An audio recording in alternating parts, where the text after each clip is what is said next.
How much shock can you take?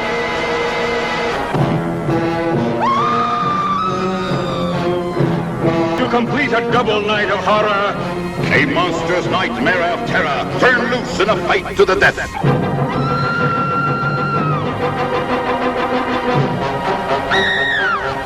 It could only be shown at midnight.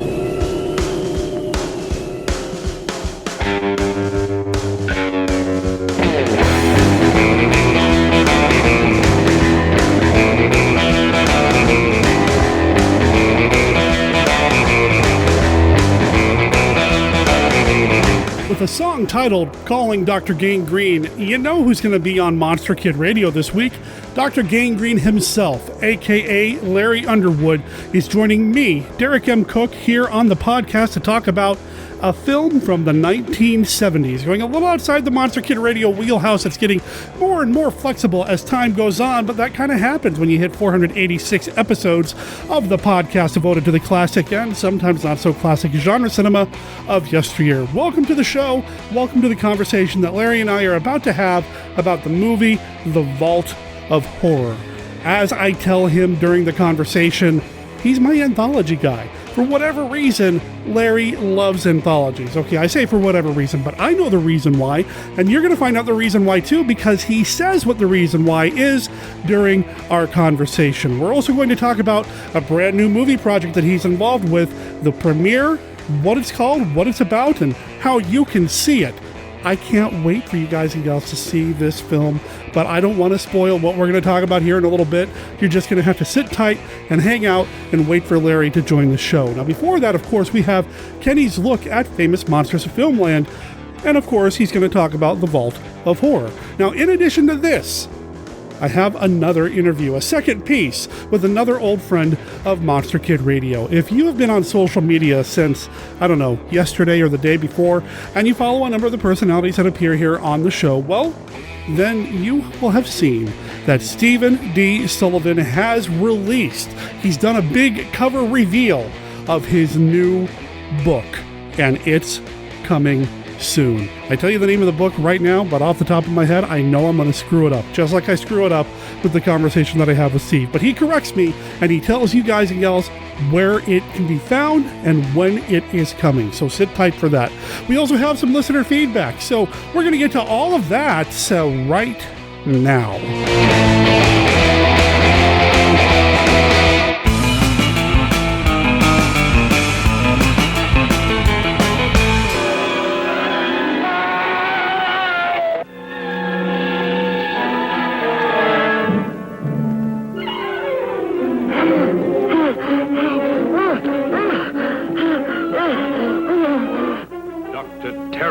House of Horrors.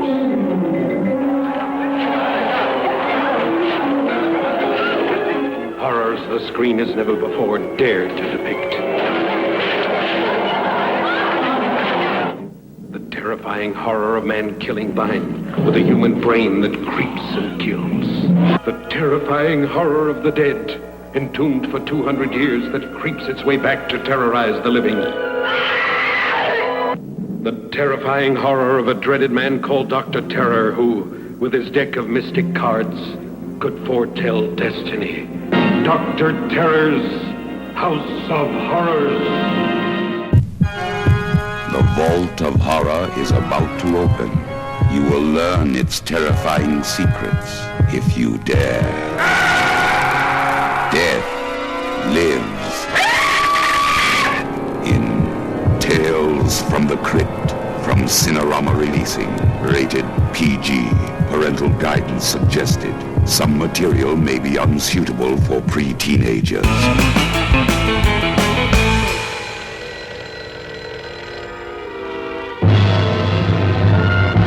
What number is it? What am I calling? Well, you're in the feedback section of the show where you can send in your thoughts on this episode or any other episode of Monster Kid Radio, or just talk monsters with somebody who's going to listen. That's me. I don't know what that means. Anyway, you can email me anytime at monsterkidradio@gmail.com, or you can call and leave us a voicemail by calling our voicemail number, which is 503-479-5657. That's 503-479-5MKR. We have some voicemails. That tells me the voicemail number still works. Yes! Hi, Derek. This is Reaver Clark. I just finished listening to your, or almost to the end of your Flesh Eaters episode. It was fantastic. I saw this in a drive-in, actually, in 1964, 1965, paired with, I believe it was Time Travelers. Anyway, my dad took me to see it. One thing, I might have missed it, but one thing I didn't hear about was how they went through every print and used pinpricks, actually pricked in the film, to depict the Flesh Eaters. They went through every print, and those little dots, those are actual holes in the film. And I think that's what the new process was. Anyway, Famous Monsters did cover it back then. It might have been in a later issue than the one Kenny was talking about. But that was fascinating to me as a kid. And what sticks with me is that guy on the raft and those little pinpricks in the print. I actually saw one of those prints. And it's amazing when the projector's light actually comes through the film onto the screen. I don't know if it comes across on the DVD or Blu-ray, but yeah, it's fascinating. Anyway, thanks for a great episode. Bye. Reber is the man. He is the composer of the film The House of the Gorgon and a number of other amazing projects. You can find out more about him over at ReberClark.com. That's REBER Clark.com, or look him up on Bandcamp, especially on Bandcamp, because Bandcamp does this thing. The first Friday of every month, they waive their fees. So anytime you buy anything from any musician, including the musicians that you hear on this podcast, all the money goes straight into their pocket, which definitely helps out all the artists who contribute to Monster Kid Radio during the Corona apocalypse. When they can't go out and get a gig anywhere else, you're helping them out by supporting them on Bandcamp. I'll make sure there's a link to the Bandcamp page in the show notes of this episode so you can go and support Reber. To comment on what he had to say, you know what? We didn't talk about that, I don't think. David and I did not talk about the sparkly bits, the sparkly effects that you see on screen. I think we talked about how the water does sparkle, but we didn't really talk about how that was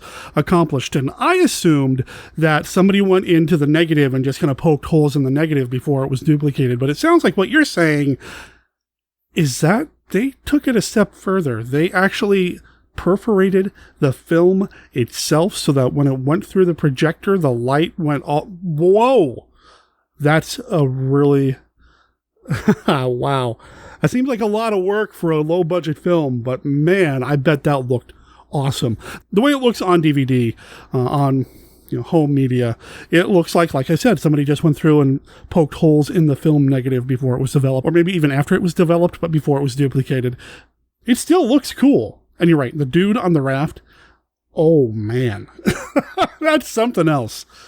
Thanks for calling in, man. I really appreciate it. And listeners, Reber is going to be involved in a teeny tiny way in something that I've got cooking for October. So stay tuned for that. Hey, Derek, Steve Sullivan calling in on your last couple of shows.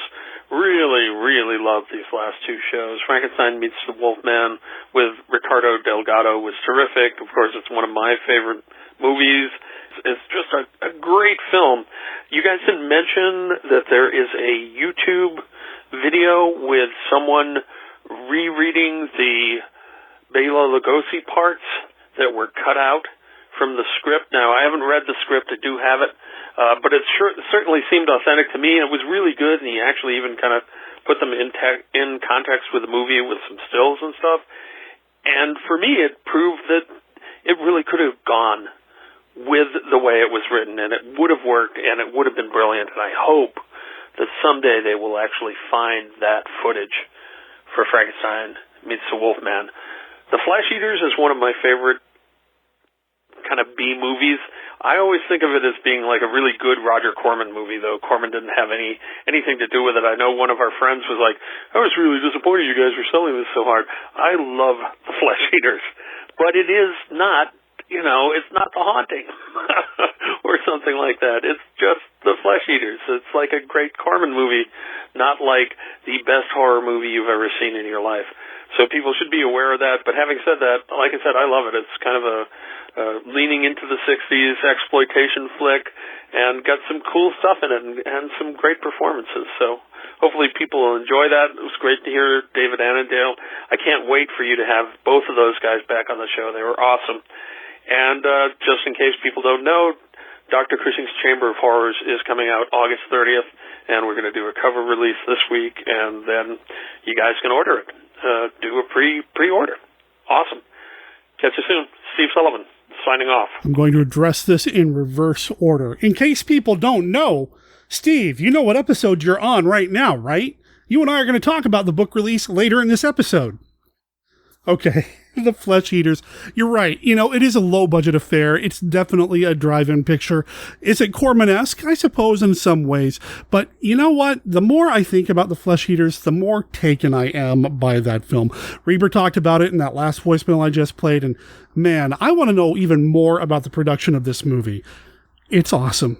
It really is. Now, does it compare to Frankenstein Meets the Wolfman? Well, what compares to Frankenstein Meets the Wolfman? That movie is top notch. Now, Steve mentioned this YouTube video where somebody's actually reading Lugosi's dialogue against stills from the film. I don't know if the link that I found is the same link that he's referring to, but it's over at the Skeleton Crew Show's YouTube channel.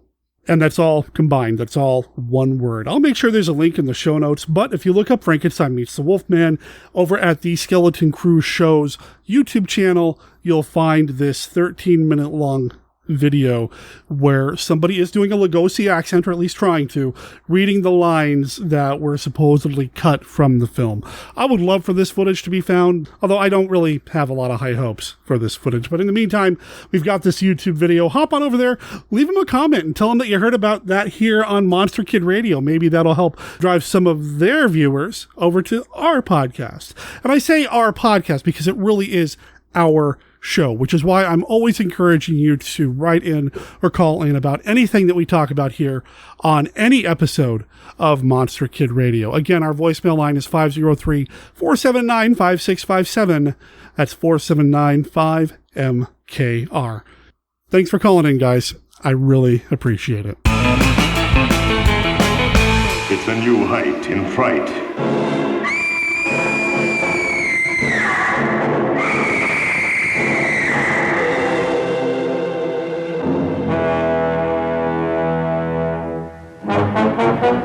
Doctor, what have animals to do with this? The man's jugular vein was bitten, clean through.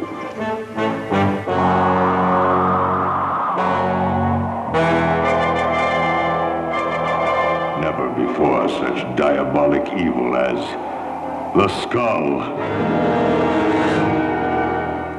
I found in the morning that the skull had been removed. Who removed it? Those who use its power.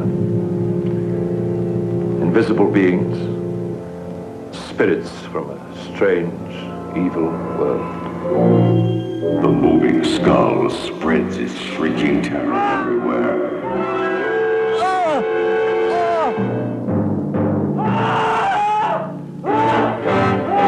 Casting its hypnotic trance over all who fall under its hideous shadow. Turning a lover into a killer at its evil command. Never before such blood-curdling horror as the Skal.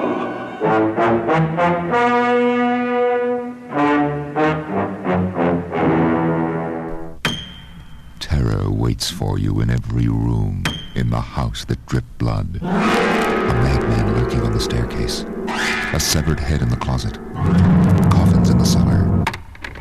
Vampires, vixens, and victims. You'll find them all in the house that dripped blood. Only the mind of the man who gave you Psycho could give you The House That Dripped Blood, in color from the Cinerama Releasing Corporation, rated GP. Hello there, Monster Kid Radio heads. This is Kenny with a look at Famous Monsters of Filmland.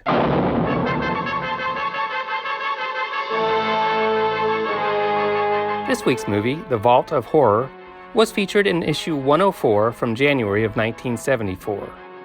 It was a 4-page article with 4 photos. It was obvious that it was written after the film's release based on this introduction. If you are any kind of film monster fan at all, you will already have seen the 5 frightening Tomb of Terror tales comprising the fiendishly funny film known as The Vault of Horror. So in this feature, we'll take you behind the scenes for interviews with the stars and the producers. Let's take a look at what they had to say. Until quite recently, co-producer Milton Subotsky explains, very few self-respecting actors would be, if you will pardon the expression, caught dead in horror films. But today, some of the finest actors and actresses in the world are delighted to be asked. Terry Thomas talks. The Neat Job, which is the name of my segment with Glynis Johns, is a highly sophisticated tongue-in-cheek treatment of a tale that might have been penned by Edgar Allan Poe, had he been alive today, or even yesterday. Kurt Jurgens, who played the great rocket pioneer Von Braun in I Aim at the Stars, says, "It was my first horror film, and I must say I was thrilled when I read the script. Previously, there was nothing in between the usual monster film and the kind of psychological thriller that Hitchcock would direct." Michael Craig, who stars in the Bargain in Death episode, says, "My youngest son is 11, and he is wedded to horror. In fact, one of the reasons I act in horror films is because it gives me enormous prestige with my family." That is all for this week's look at Famous Monsters. We will have more next week. For MKR, this is Kenny saying adios.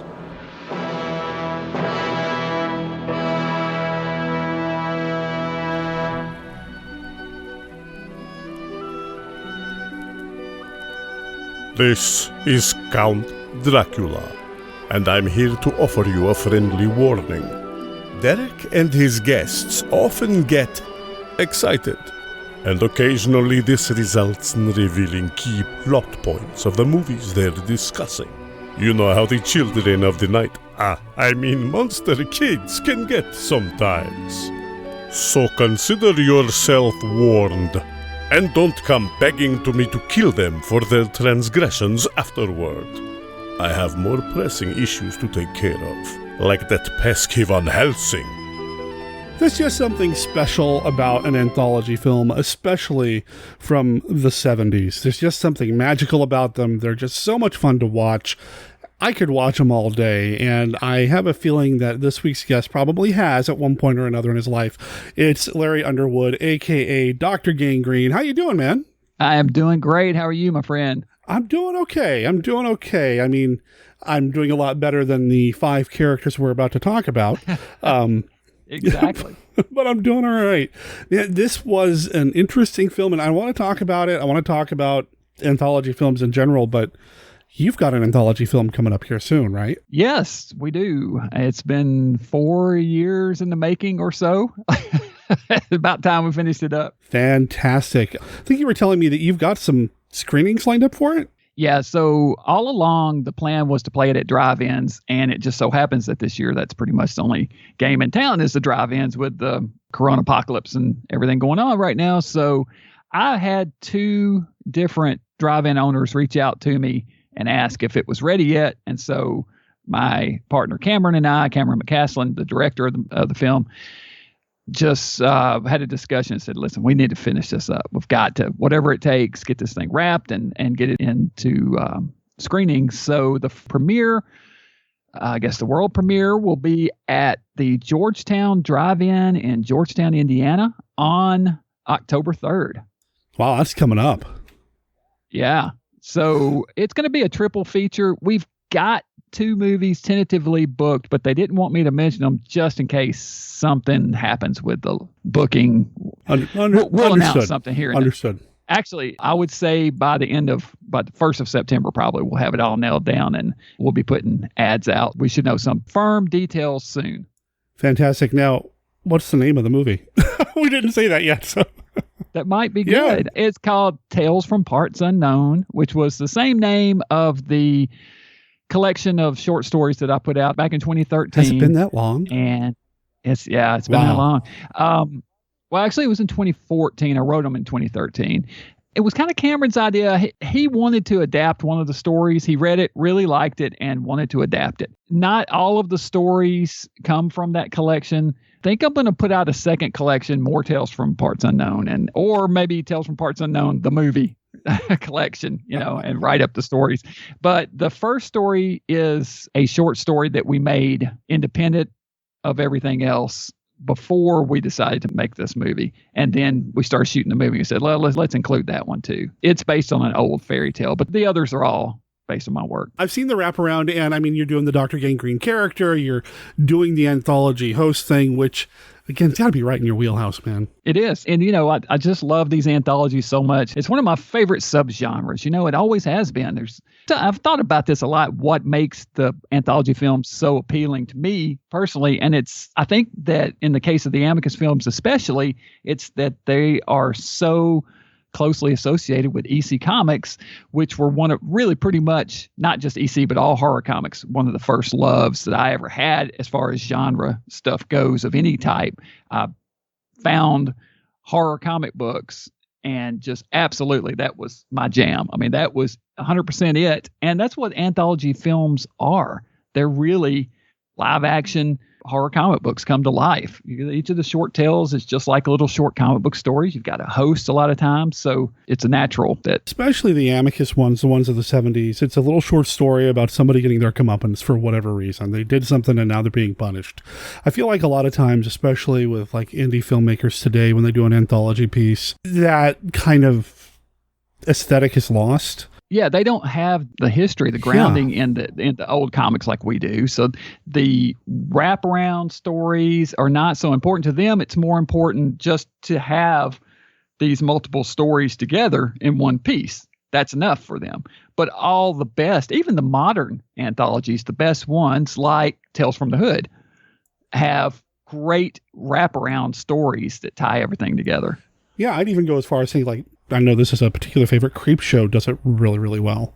Having that good wraparound with the visuals and that kind of through line, what's going on with the kid and everything in his comic books. I love that. I find the modern ones are getting even more creative with it, like Trick or Treat. The wraparound in that one really ties everything together, but it's more creative in that the lead character himself sort of appears throughout the stories, and there's pieces and parts of them. It kind of time shifts, and pieces and parts of them all show up. And once you watch the whole thing, you go back and rewatch the second time, you pick up more of what they're doing, and there's some creativity there that I appreciate. Sure. I was going to ask you, outside of like what you're doing, which is going to be probably the best anthology film ever, what are some good modern anthology films that kind of capture that? Would you say like Trick or Treat's the most recent one that's really kind of caught that flavor? Yeah, the modern stuff, I consider modern really from about 1980 forward in my mind. Because the 70s stuff, the Amicus things, they still have a classic feel to me, but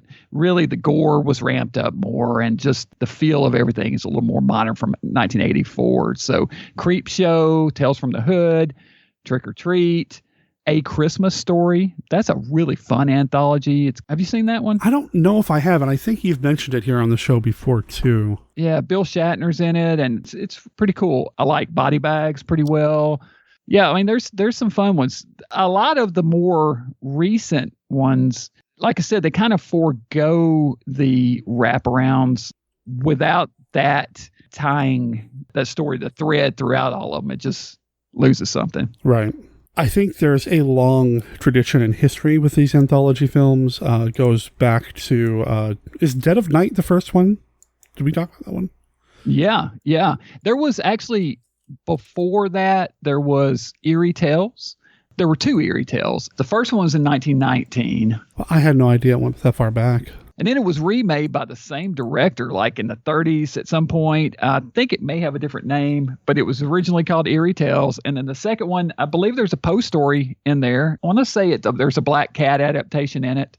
I actually watched that in preparation for my upcoming YouTube Edgar Allan Poe series that's coming up. I'll be shooting that in September and getting it ready for my October marathon. I didn't realize it went that far back. I mean, I knew 45 for Dead of Night? Right. Which is a fantastic movie, by the way, listeners. If you haven't seen that one, that's got a great wraparound story, too. It's really cool. It does have a great wraparound. It is a really great anthology. I think it's spot on. Yeah. Yeah, it's really good. Well, it's awesome. I know that you were kind of going for that vibe a little bit with the book, with From Parts Unknown, and knowing that you're going to be doing the movie now. It's like super exciting news that you're getting a drive-in premiere. That's so cool.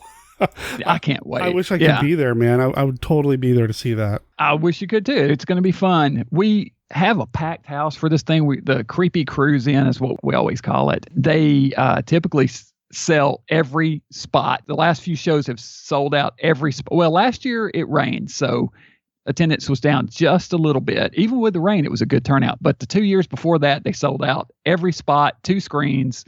On screen 1, they show whatever our main features are. And on screen 2, they usually have a different double or triple feature going. So it's a good time, man. I love that drive-in too. It's a really charming little drive-in, a lot of character. The owner's super nice, and he can still show film. So he can show things on 35 still, 16. It's pretty cool, in addition to the digital, of course. That's awesome. That's the Georgetown Drive-In. I'm looking at their Facebook page right now just to kind of see what the place looks like, and it just looks cool. I would love to hang out here and watch some movies.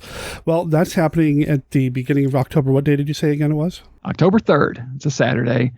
Their marquee has an old car up on top of the marquee, up above the sign. That's so pretty cool. That's so cool. They have man. this guy, this old man that comes with a big cast iron, 100-year-old cast iron pot that he makes a big bowl of chili in every year, and they make ribeye steak sandwiches. They grill them on a grill right there in the tent, and then inside they have all your hamburgers and all that, normal drive-in fare too, hot dogs and all that good stuff. So that sounds like a really good time, man. That sounds like a good time. Yeah. So cool. I'm trying to think of the best way to transition from this to Vault of Horror. So I think I'm just going to say, let's talk about Vault of Horror.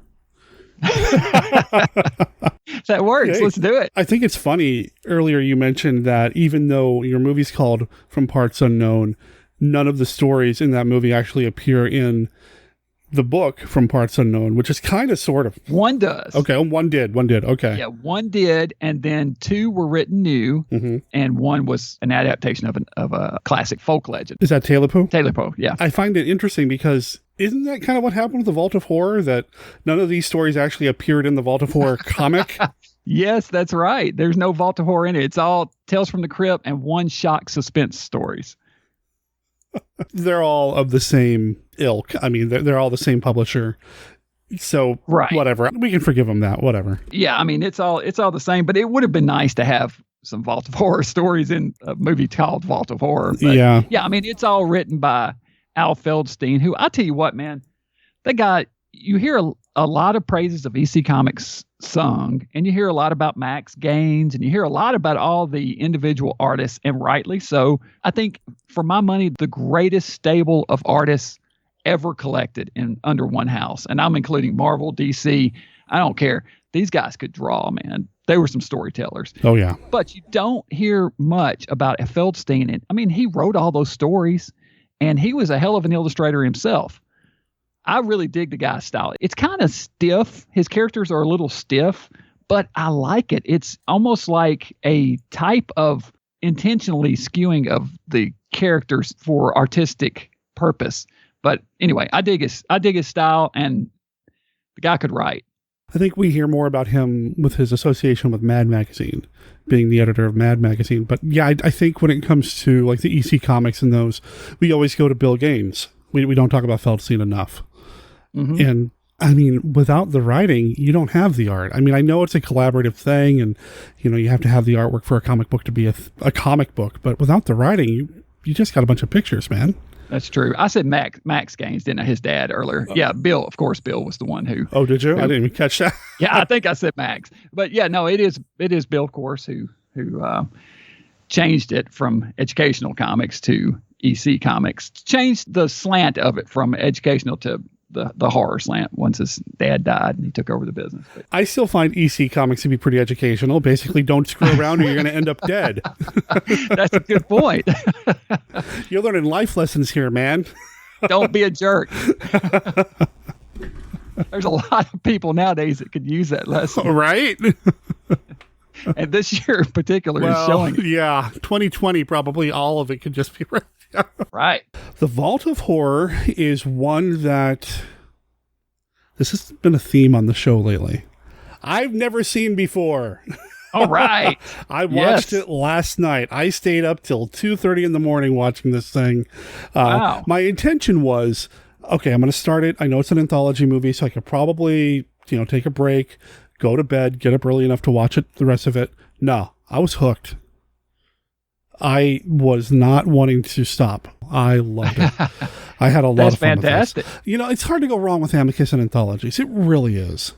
Mm-hmm. It's hard to go wrong with anthologies with Milton Sabosky involved anyway, like the one that we did a while back that wasn't really an Amicus film at all, but some of the same people were there. But this one's straight up Amicus. You could tell. They've got a flavor, and I love it. Yeah. Absolutely. I'm glad to know that you, this was not only the first time that you liked it so much. I rented this one for the first time at some point as a kid and rented it on VHS and saw it. What version were you watching? When you say what version, are you talking about with the VHS version that I watched on the first story and the second story, it's edited. For instance, on the first story, the blood drinking one, there's a big black, I don't know what you call it, they covered it up with just like this black shape so you didn't see the tap in the guy's neck. And I knew that story. I had read that story in comics before.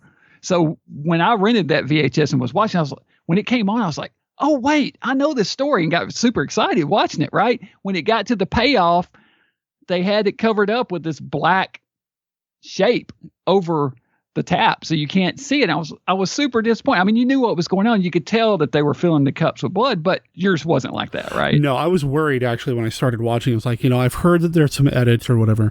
There wasn't in this at all. I was able to see the tap in the neck. What was the other thing they blacked out? Well, in the second one, they cut some stuff out. The hammer to the head. Really? You didn't see the hammer actually in the guy's head. So. Yeah, some of the gore was edited. Oh, I believe some of the, actually the payoff in that one was shortened also, I think, if I remember right. That's too bad, because I love the payoff in that one, especially the last shot, the last part of it when it settles on. So good. And we'll talk about that. No, this version was not edited. I did get to see the tap in the neck. There didn't seem to be anything cut. So when I saw the tap in the neck, I was really excited. It's like, okay, It's not edited. So. Yeah, right. Yeah.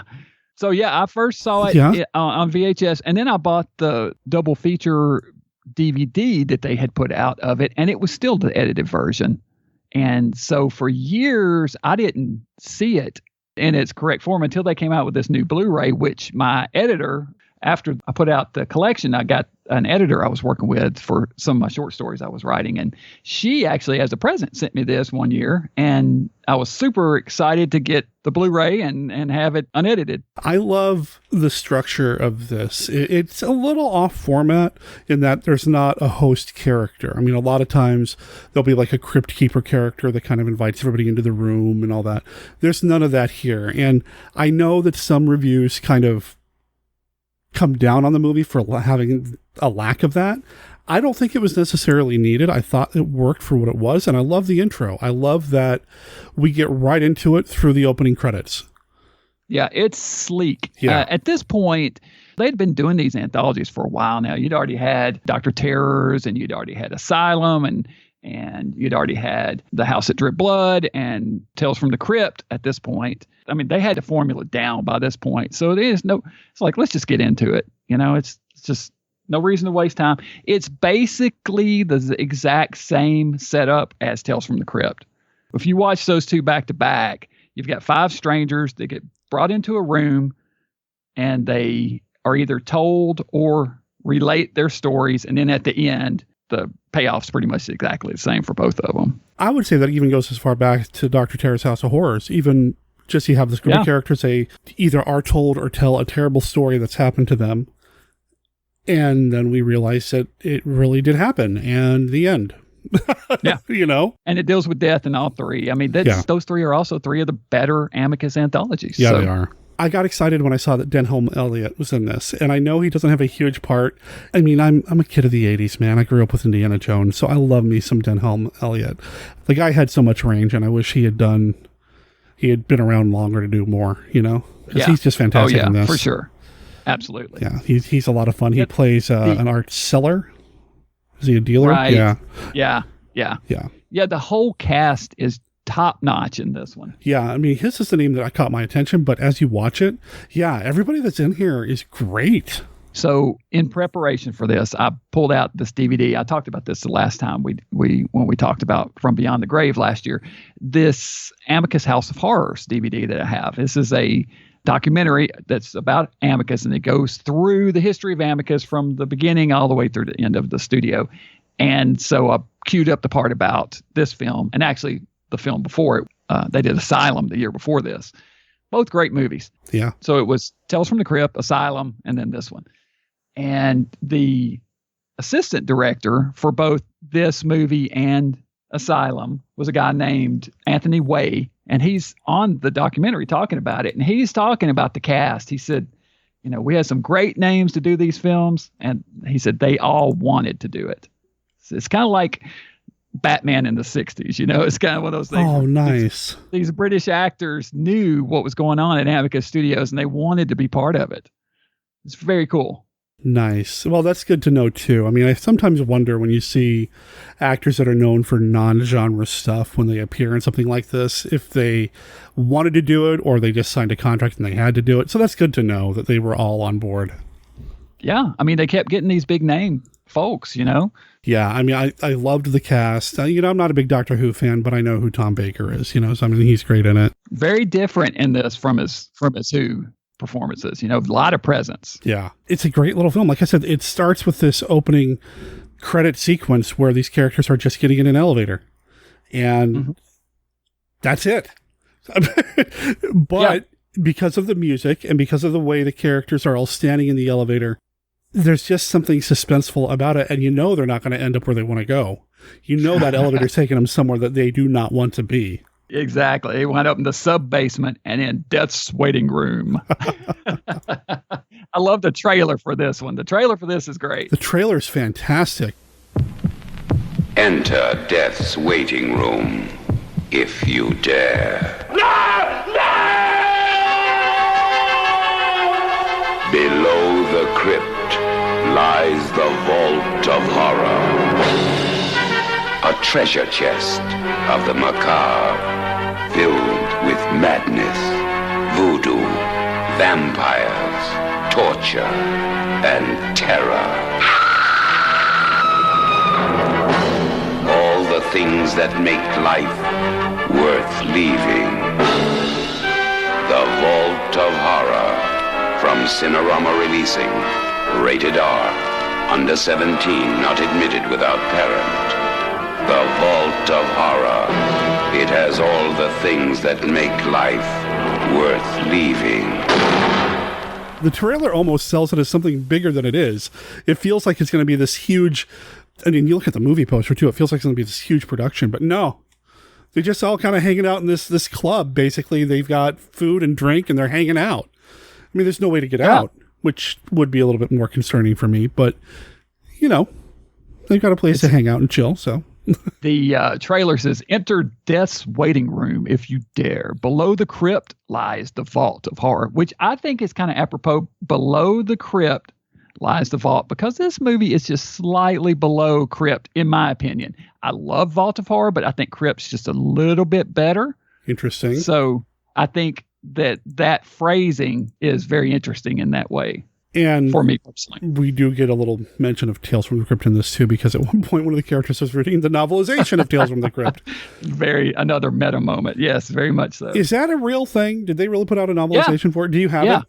I don't. Okay. That's on my want. It's on my wish list. I do want that. There was a novelization for both of these, I believe. Oh, really? Okay. Yeah.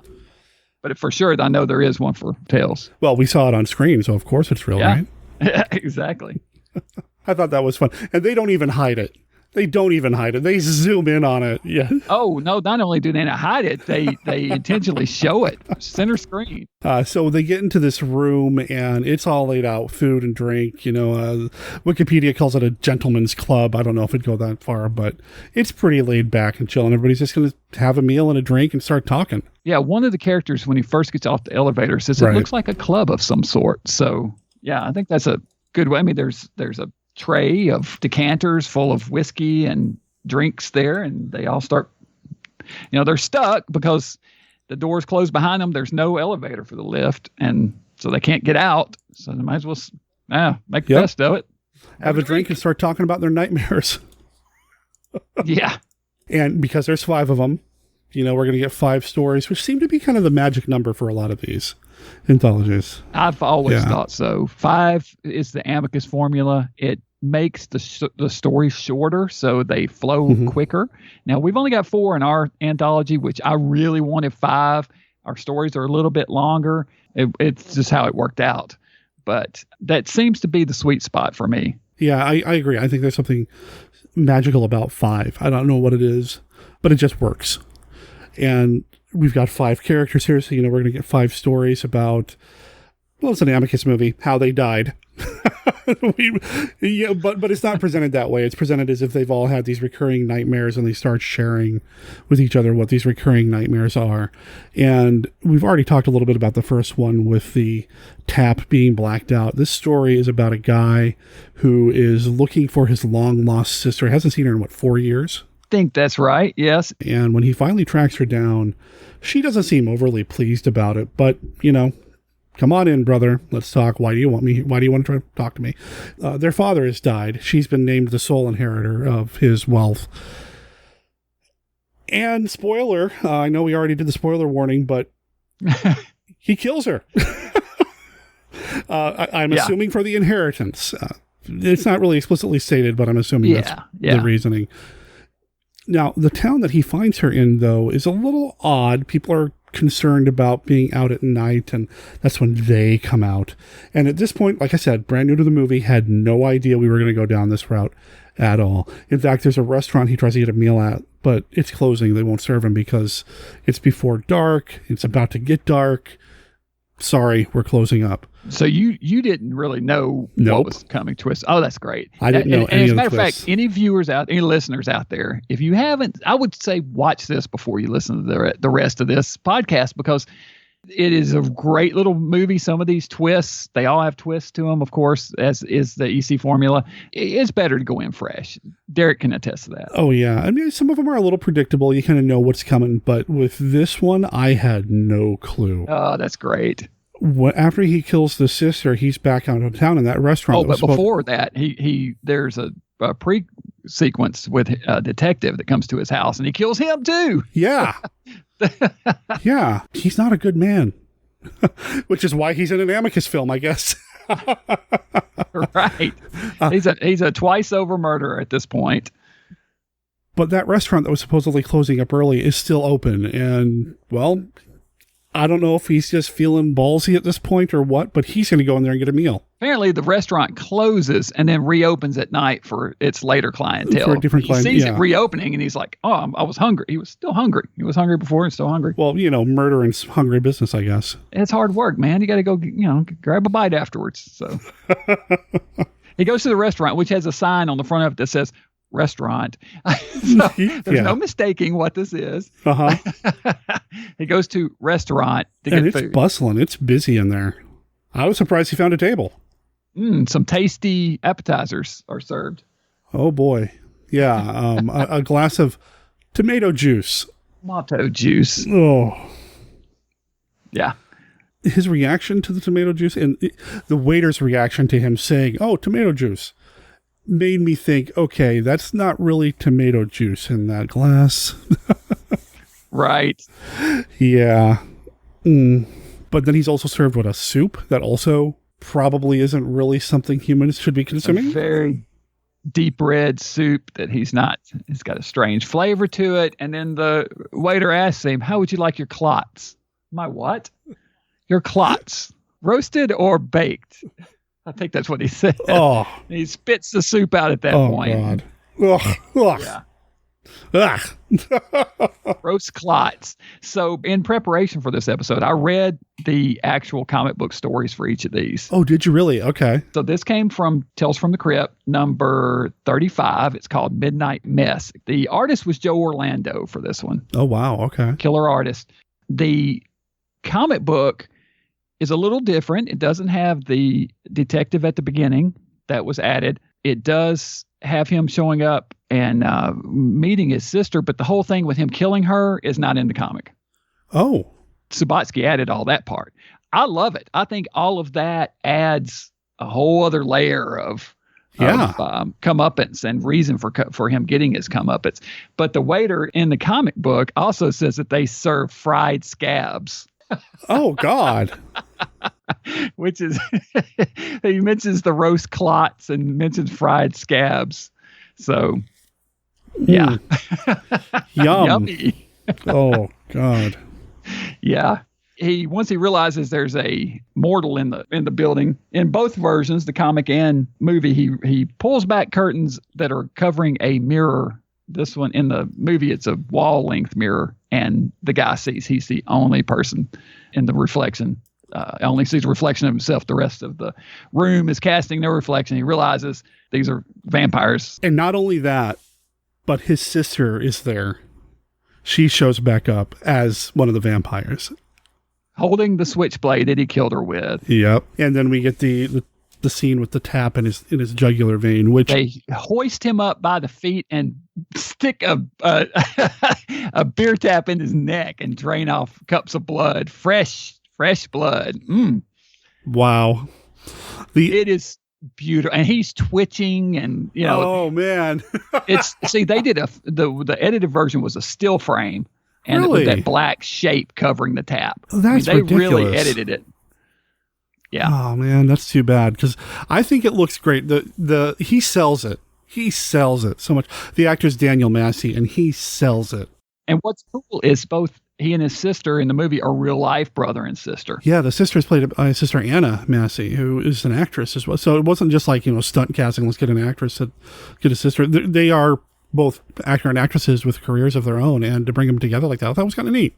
I thought it was cool too. Now, their father was an actor, Raymond Massey, and I was looking him up a little bit this morning. Genre folks will recognize him most from, I think he was in 2 episodes of Night Gallery. Oh, there you go.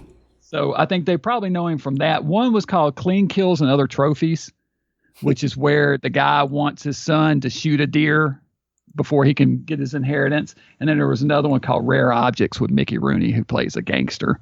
Oh, that one's a good episode too. Yeah, and their dad's in both of those. He was also in an Alfred Hitchcock Presents movie called Roadhog, which is a cool little episode about a guy whose son gets gored by a bull and is dying, and he has to get him to the hospital. And as he's going down the road, there's a truck blocking his path, and he can't get around it. It's pretty cool. We got to talk about some Night Gallery on the show at some point. Oh, I love me some Night Gallery, man. Me too, man. Me too. So that's a short little story. It's not very long, but it packs a punch. It's got some really cool moments in it. And like I said, I had no idea. That's great. I think some of the fangs and some of the background vampires look a little silly, but beyond that, it's a great little short piece. It works as a standalone story too. Every one of these pieces you could pull out of the anthology and just show as a short film somewhere, and they would work. For sure. I think this is one of the better ones. In the first 2, I think, are my favorites. They start off with a bang, man. These 2 are great, and I like them all. Yeah. There's some things in some of the later ones, especially in Drawn and Quartered, that like, oh my, yeah. But, which is the last piece. But yeah, this one is, I think, my favorite story of them all. I think my favorite is probably the second one. The Neat Job. The Neat Job. This is the one that's from Shock Suspense Stories #1. Okay. And it's pretty faithful to the comic. The main difference being that the house is a bigger, older, pre-furnished house that they buy and move into after they get married. This is Terry Thomas that stars in this one, who is just absolutely fantastic in everything he does.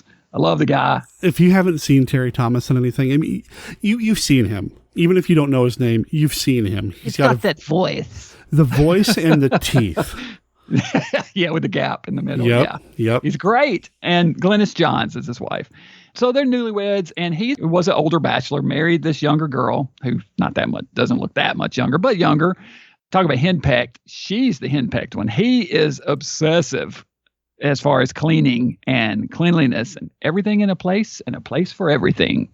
Rides her incessantly over rearranging the furniture or putting the records back up after you listen to them or whatever. She can't do anything right. How dare she try to make their home their home? That'll teach her. He's a very set way of doing things.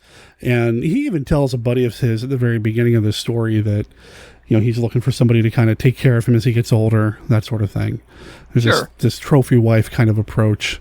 And he's just not a very nice man. But I guess none of them are really. So. Right. Well, one day when he's out, this comedy of this string of events that happens, she just messes the whole place up. Right. It starts with a drink on the table that leaves a ring. So she tries to get some polish remover to clean it, and it spills on the floor. And then she knocks a painting off the wall and winds up going to the basement into his immaculate tool collection down there to get a hammer and a nail, and winds up destroying it, knocking one thing off the wall. She's panicking, and she scratches his records, everything during the course of all of this. And at the very end, he shows up and just loses it. Can't you do anything right? Can't you do anything neatly? And she happens to be holding a hammer in her hand as he does this, and she just finally just completely flips out, screams, and embeds that hammer right in his head. Yeah, it's a good effect. I was a little surprised. Now, I know that we just saw a bunch of vampires draining a dude and drinking blood. I know we just saw that. But to me, that's still like in the supernatural kind of vein of things. In the neat job, you've got one human putting a hammer in another human's head. And that really kind of takes it to another level for me. Yeah, it's really brutal. It's the sound effect that yes. And then the payoff for the entire story makes me grin like a freaking idiot every time I watch it. It's so beautiful. Man, so yeah, she does do everything neatly. She gets everything put away nice and neatly, including several pieces of him. The big switch in the comic book between it and this story is that in the comic book, she's telling this story to a pair of detectives. Oh, really? It starts and ends with her telling this story. They said, well, so why'd you do this? And she tells them. I like this a lot better. Just show us. Don't tell us. Just show it. Yeah. And her laughing maniacally. Everything in its place and a place for everything. And that just, she's completely sells it as she has. We want to spoil this, right? Yeah, we're spoiling them all, man. Okay. All right. We're spoiling everything. She has cut him up, put him in individual jars and labeled each of them, put him on shelves. I love the odds and ends. Yeah, I was going to say that's the one I remember the most was the odds and ends. But we do end. The last jar we see are his teeth, and it's like a pair of dentures sitting there in the jar. It's like the upper part of his jaw, and you see the gap in his tooth there. And it's like, yeah, that's it. That's a nice little bit of detail that I loved. This whole movie has a real sense of humor to it, a dark, black sense of humor to it. They were absolutely trying to make this a dark comedy as well as a horror movie, but they were having fun with this one, and it completely shows. Oh, you can totally tell. You can totally tell. I think part of the reason why the third piece for me I consider the weakest is because it feels so much less fun. Mm-hmm. It feels like they're trying to be really sincere with it. And it's like, that's not really the vibe I'm getting from the other ones. Yeah, no, I agree. It's my least favorite. Going back to number 2, though, real quick, I think that one would have fit perfectly into Asylum. Oh, sure. With her going mad at the end, I think you could make that one of the stories of the inmates in the asylum, and it would really have fit perfect. I totally agree. Yeah, but I'm glad it's in here because that 1-2 punch of these first 2 stories, it can't be beat. I think, those two, I'm with you. Those first 2 are my favorite. And I think before we started chatting, the first one was my favorite because, vampires, monsters. But you're right. The second piece is so much fun. It's terrible, but it's fun. It is. And I love the 70s decor of their house. Oh, man. When she tries to kind of spruce it up and make it, oh, wow. Yeah. It's all orange and browns. And I mean, dude, I could live there. That place is awesome. Al dente. I say that every time I make spaghetti, every single time. Al dente. And he clacks his teeth together. But then we see the pot of spaghetti after that, and the spaghetti is not al dente at all. But yeah, I just love that kind of, I'm going to show off how great of a cook I am. I'm going to make spaghetti. Yeah. Yeah. All right, Bachelor. Yeah. Oh, it's great. Oh man. So these guys are sitting around this table telling each other these stories, and they do start to push to hear the story from who will eventually be our final storyteller, but he doesn't want to go yet. He wants to hear everybody else's story first. And the next story we hear is the one that, like I said, it's probably the least fun for me, which is weird because it's about a magician, and I like magic. I like magician stuff. Yeah. But it's just played so straight. They don't really say. I guess it's India where it's set. They really don't say ever. I rewatched it today, this morning. Yeah, it's kind of implied, but that's about it. But yeah, it's the rope trick. Husband-wife team going to this other country, India or wherever it's at, looking for magic acts that they can basically purchase or steal and take back to the States and spruce up their own act with, is what they're looking for. And they very callously expose this street magician's tricks to the masses. Real jerk move. Completely. Too. That was not cool. But you know, again, you had to set it up and show what bad people they were, you know? And so, but then he runs across the guy's daughter playing a flute, and there's some instrument, like a flute-like instrument, and a rope coming up out of a basket with no wires, just ascending up into the air. And he's like, oh, I've got to have this. How do you do this? What is it? And he can't figure it out, so he wants to purchase it for her, and she won't sell it. So he asks her to come show that same trick to his wife in her hotel room, and tells him that his wife is sick. Yeah. As a way to get her there alone so that they can kill her and take the trick for themselves. Okay. And that's exactly what happens. They do take the trick, but they can't figure out how the trick works, right? Right. They mess around with the rope. They're looking in the basket. He takes out the flute that she was playing and plays the flute, and suddenly the rope starts to climb. It goes up into the air, and they don't know how it's working, but it's working. Now, the wife's really not sick. That was all a ruse. She's climbing up the rope. It's like, look, it even holds me up. Until she gets to the ceiling, and they do this weird kind of, like, for as graphic as some of the stuff that we see later on in the movie, I was a little surprised that this one seemed so tame. Yeah, it seems pretty tame. She screams, she fades out, and there's a blood spot on the ceiling. So I like that she looks up into what I picture in my mind as another dimension. I think, there's some creature in another dimension that grabs her, pulls her up there, and rips her apart. In the comic book, this is based on Tales from the Crypt 33, by the way. Okay, I was going to ask you about the comic, if it shows anything else. In the comic, what happens is her body is ripped apart, and the individual body parts all fall out of the ceiling onto the guy. Oh, wow. That would have been pretty amazing, but maybe they couldn't get it past the censors. Instead, they just have this red blotch that starts staining the ceiling, as a blood pool. Which is a cool image, but... Yeah, it's cool, but it's not as cool as severed body parts. Maybe they didn't want to have two shorts with severed body parts. Maybe that was it. Maybe. I don't know, but it's severed limbs falling out of the ceiling would have been pretty amazing. That would have been pretty cool. Does the story in the comic end the same way with the rope then hanging the guy? Yeah, it's a little less dramatic. It just comes straight down, grabs him by the neck, and yanks him up. It doesn't chase him around the room like it does in the story. Okay, I was getting a little bit of the, I forget the name of the story in it, but in the Dr. Terror's House of Horrors, the one with the vines, seeing a little bit of that vibe from it. Mm-hmm. The lead guy in this is played by Kurt Jorgens, and he was, I have to say this or Scott Morris will catch me on it. He was in The Spy Who Loved Me. He was a James Bond dude. He was Carl Stromberg in that, so. Yeah. But like I said, this plays a little too straight for me. A little too dry. I want it to be a little bit more, not campy, but it's just not as fun. I get that. I totally understand that. And it's my least favorite of the batch also. I mean, it's clearly the weak link. I think even when the movie ends, this one is separated from the others in an interesting way too, or maybe not interesting way, depending on your take on it. But it is set aside. It's separate from the others. But he's there, so he tells him the story, and that's that, pretty much. The woman that they did kill, the young girl they killed to steal the trick from, she's still alive at the bazaar at the end of the story. Yeah. It's a fine story.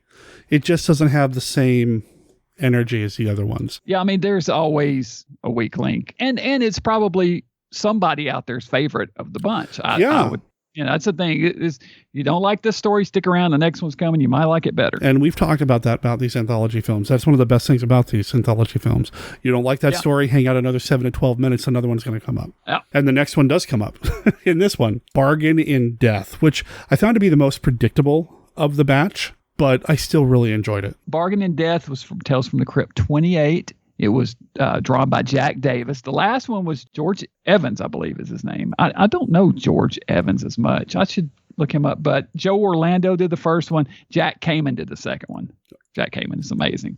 Okay. And then, of course, the great Jack Davis did this one. And it's a scheme that I've seen a version of this story kind of at least sort of told in the Tales from the Crypt TV series, where there's this scam that they're going to pull over. We're going to fake somebody's death and take their life insurance money and split it.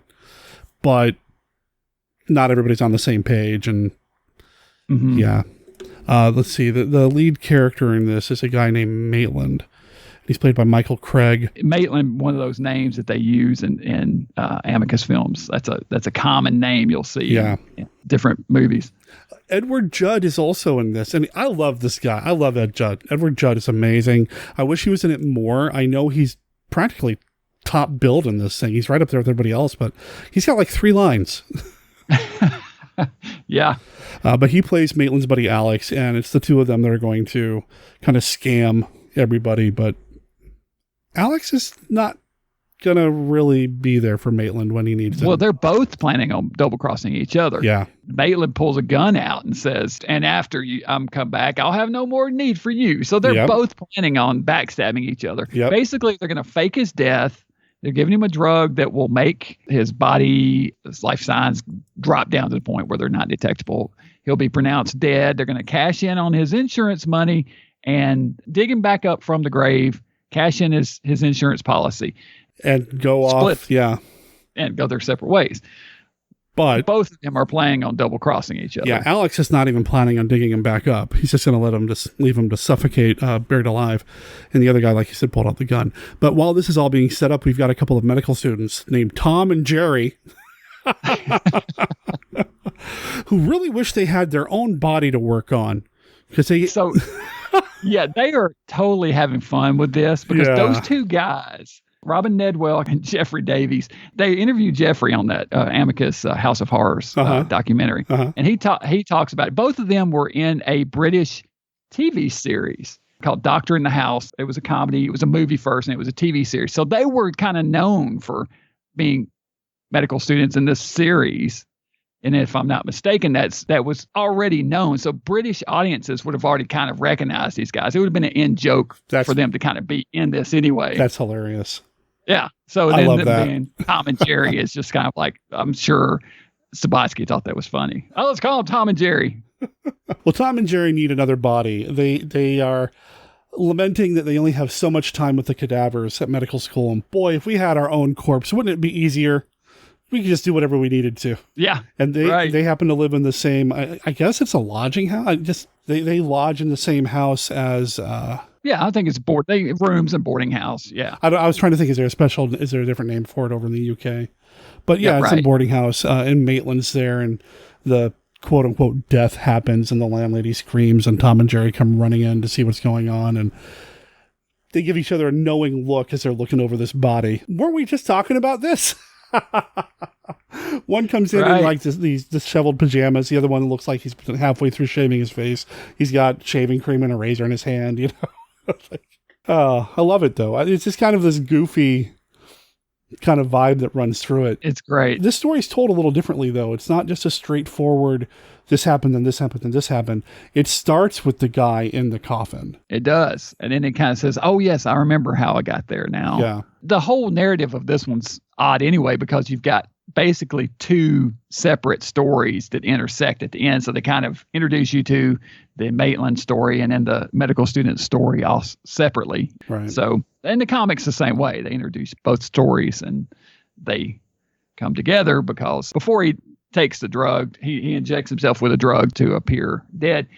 They show him, like we said before, reading the book Well, first there is on the table, there's a hardback copy of Vault of Horror. It looks like a collected version of Vault of Horror. Oh, really? Yeah, that's sitting on the table right beside. So if you go back and watch it, when he sits in the chair, right there on that table, there's a big volume of Vault of Horror, which is pretty cool.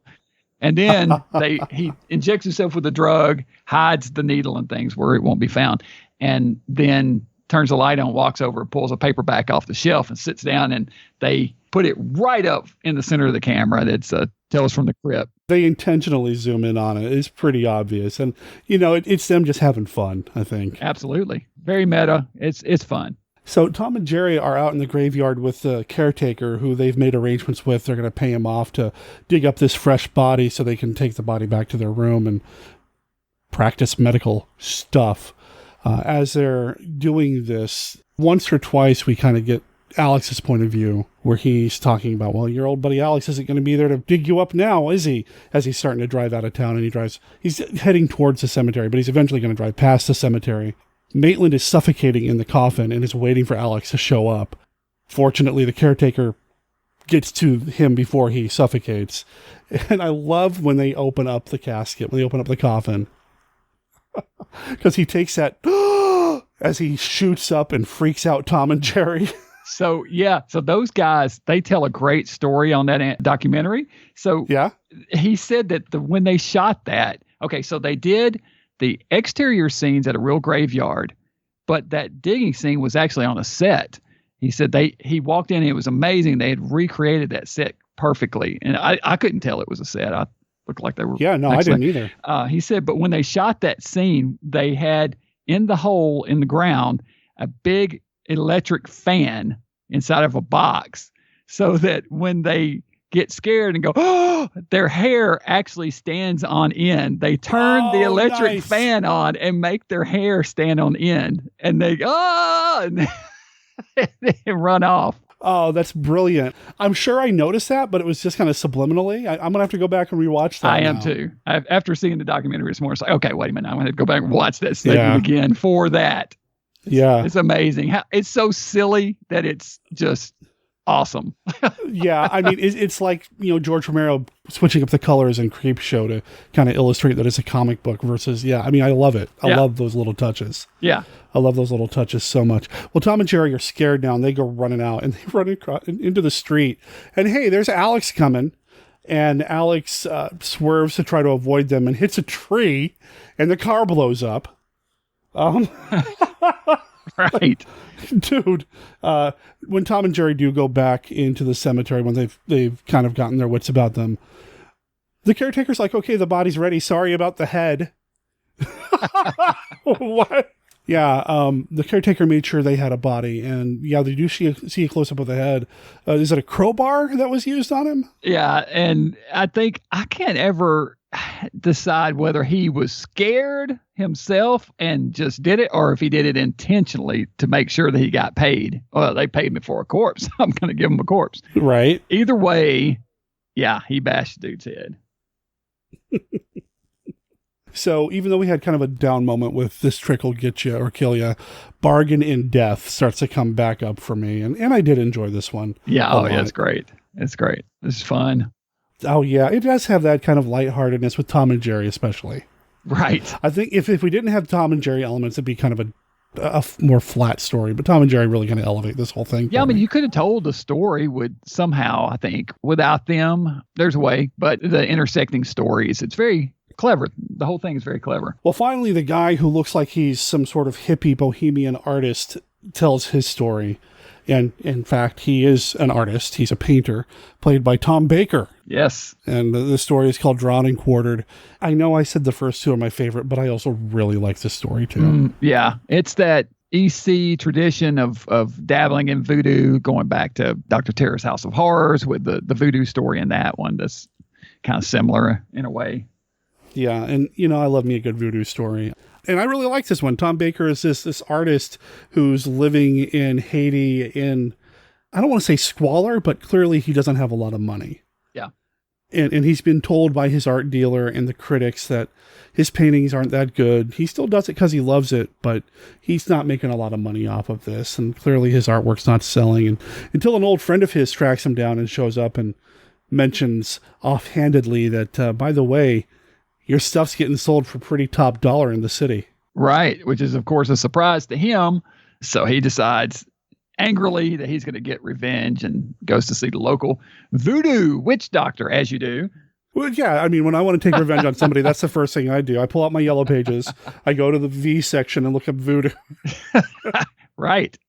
Oh, man. So he goes there, and it's totally done up. You've got the drums, you've got the guy with the makeup on, sitting cross-legged in a hut. You know, it's all the bells and whistles of a pseudo voodoo ceremony or whatever. And there's this pot of boiling gunk in the middle of the hut.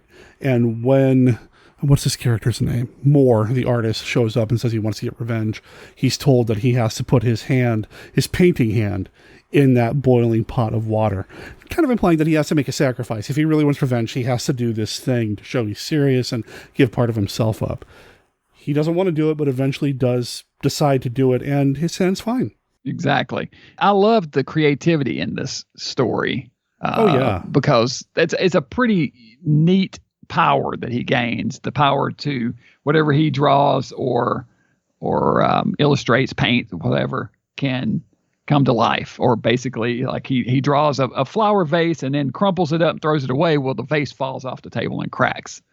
Right. So in lieu of getting a voodoo doll, that's what he ends up getting the power to do, is with his painting hand. If he paints something or makes something happen in a painting or an artwork, that's what happens.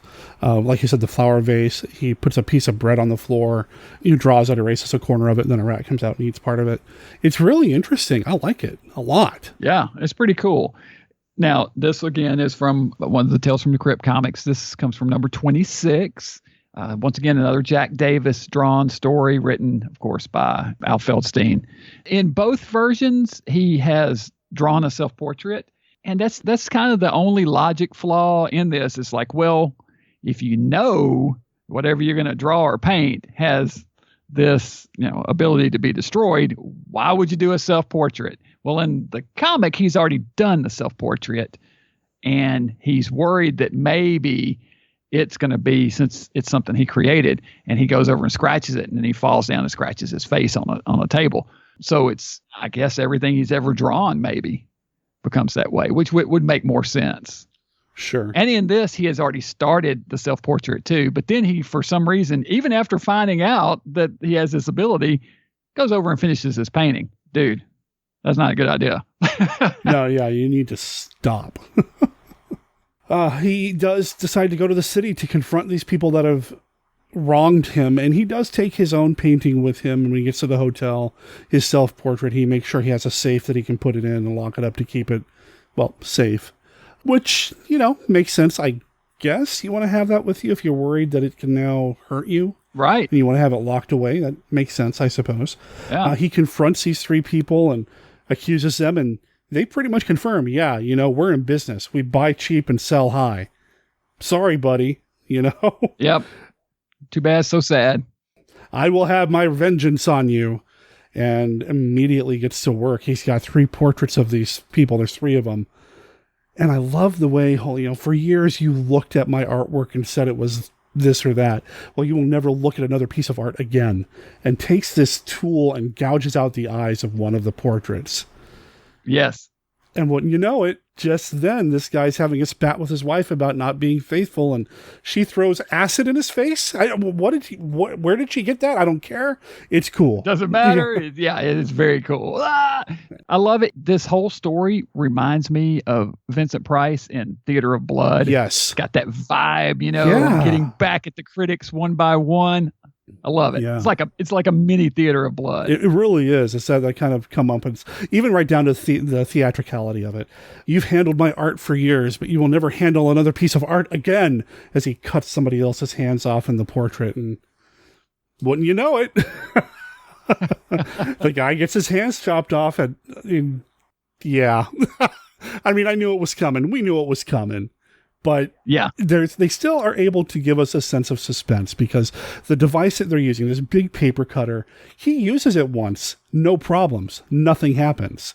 So you're still playing with the audience, kind of stringing them along a little bit. And, this is where the director, I think, comes in. Roy Ward Baker is a master. Yeah, we should have mentioned him before now. He's one of the two. There's two guys that are my favorite directors. I had someone ask me in an interview recently, who's my favorite director? I said Freddie Francis, but Roy Ward Baker is probably a tie with Freddie.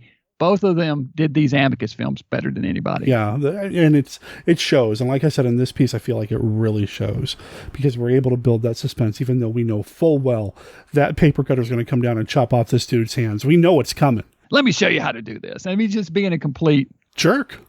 Yeah. So, I mean, in both cases, the person who had his eyes blinded, they were not being good people. I mean, he's cheating on his wife. He's being a jerk in the office, and you can tell. And they both wronged the artist, of course. They were ripping him off too.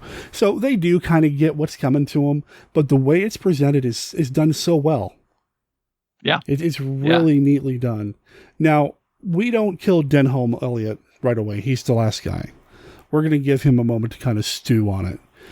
When he goes into the office to meet with him again, he's like, so you probably read in the paper that those other two guys, you read what happened, right? Well, I'm going to give you 2 minutes and then you're going to die.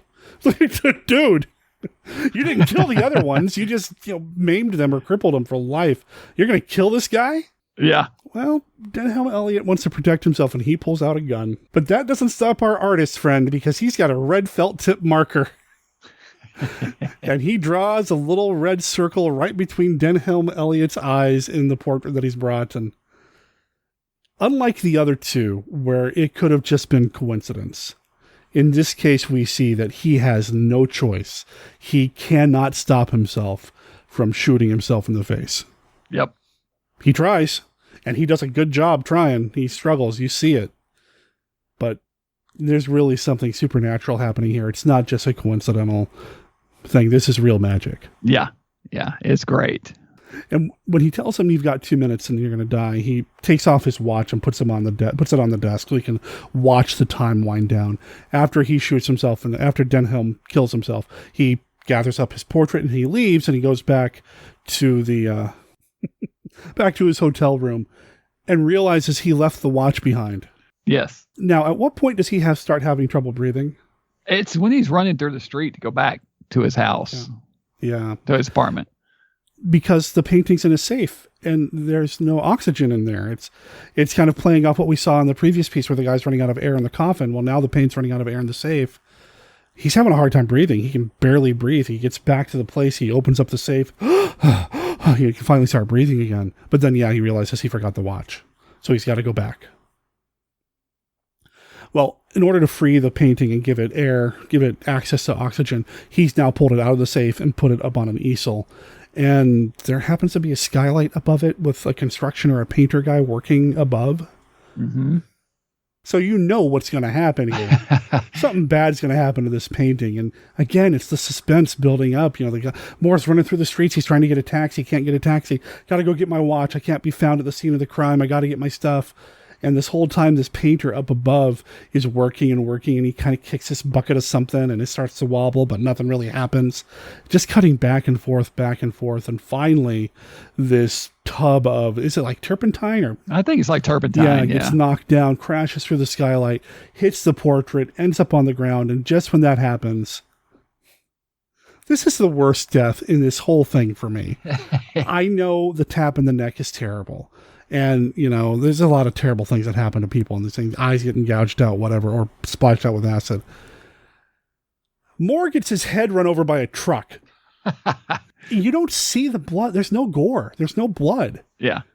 The camera angle is such that, like, the guy's under a truck. The guy's under the truck with his head right under where the tire's going to be. The camera's, like, at the guy's feet. So you see the truck roll over where the head would be. Mm-hmm. It's just so effectively done. I love the painting with the turpentine dripping, the way they have it dripping down. And that's the last shot of this as we come back to that. I would love to have one of those paintings. I love the artwork for each of them. Yeah, that was beautiful. Really good. I wonder who did the illustrate. I was thinking the same thing. There's nothing on the internet database, nothing on the internet that I could find. The credits of the movie, I'm not sure, but I would love to know. Yeah, the way the painting looks with the turpentine kind of smearing all over his face, it's just. I mean, even though it's. Yeah. To own the one with the eyes gouged out would be cool, just because that's what they did for the movie. So yeah, I mean, Yeah, it was really neat. It's a cool little story. I really liked that one too. I really it starts off strong, dips just a little bit, and then gets really strong again at the end, the whole piece, the whole movie. And after they've told their stories, the elevator light dings again, which is interesting because there's no button on their side. They can't call the elevator, so when the elevator shows up, it's like, oh, that's our way out. It's not an elevator. They've been in the waiting room the whole time. Death's waiting room. And I love this sequence. Yeah. When they all start to walk out into the graveyard, because now it's a cemetery. It's where they're supposed to be. It is so slow and resigned and almost calming in a way with the music that they've played over this sequence. And just everybody's kind of resigned to walking out and finding their grave. I mean, as they walk into the darkness, they start to fade away. And it is beautifully done. Yeah. Because you realize these guys are doomed for all eternity to tell the same. And when they tell you to tell that same story over and over every night. Yeah. Yeah. So the one guy, the magician, doesn't go walking into the cemetery. He turns around and walks back because now it's no longer the club atmosphere. It's a crypt. So he turns around and walks back to where he's going to end up, and he fades away as well. And it's beautiful. It really is. This ending, I'm getting goosebumps, man. It is incredibly cool. It is. It's very cool. And I don't think it's as good of an ending as some of the other anthologies. Maybe Asylum might be a little better, the payoff for the wraparound, but it's right there. It's on par. I mean, it delivers. Mm-hmm. It's your standard EC delivery of a wraparound. It's just a great, from beginning to end, the movie, fantastic movie. I really enjoyed this a lot. I saw a promo still or something online of some of the characters walking into the graveyard, and their faces are skulls. But it doesn't appear in the film anywhere, and I wonder if that was something that was shot as a promotional still, or maybe even a cut scene or something. Are you aware? Did they talk about this at all in the documentary? No, they did not. I do know that there is an extra on the Blu-ray that says alternate title, and it comes up Tales from the Crypt 2, the title, and then it starts into the movie just like normal. So there is that. But yeah, I did read about the Tales from the Crypt 2 as well, being used as and that happened in the 60s and 70s. They'd give a movie a different title depending on what market it's going to. I don't know why you'd call it Tales from the Crypt 2, though. I don't either. I love their tagline, all the things that make life worth leaving. Yeah. Nice. I love the artwork on these posters are gorgeous. Whenever I see this artwork for the movies that we talk about specifically, you know how I want to go in and change the words from Vault of Horror or whatever to Monster Kid Radio. Right. I'm loath to do it with this stuff because the gorgeous artwork and the colors, it's just so perfect. It is. I have a poster for both this and Tales on my wall. Oh, do you? I do. Nice. This one in particular is a really nice rolled. It wasn't folded. It was rolled. Came from an Australian drive-in, actually. It's where it came from. Wow. And it looks great. Oh, wow. Yeah.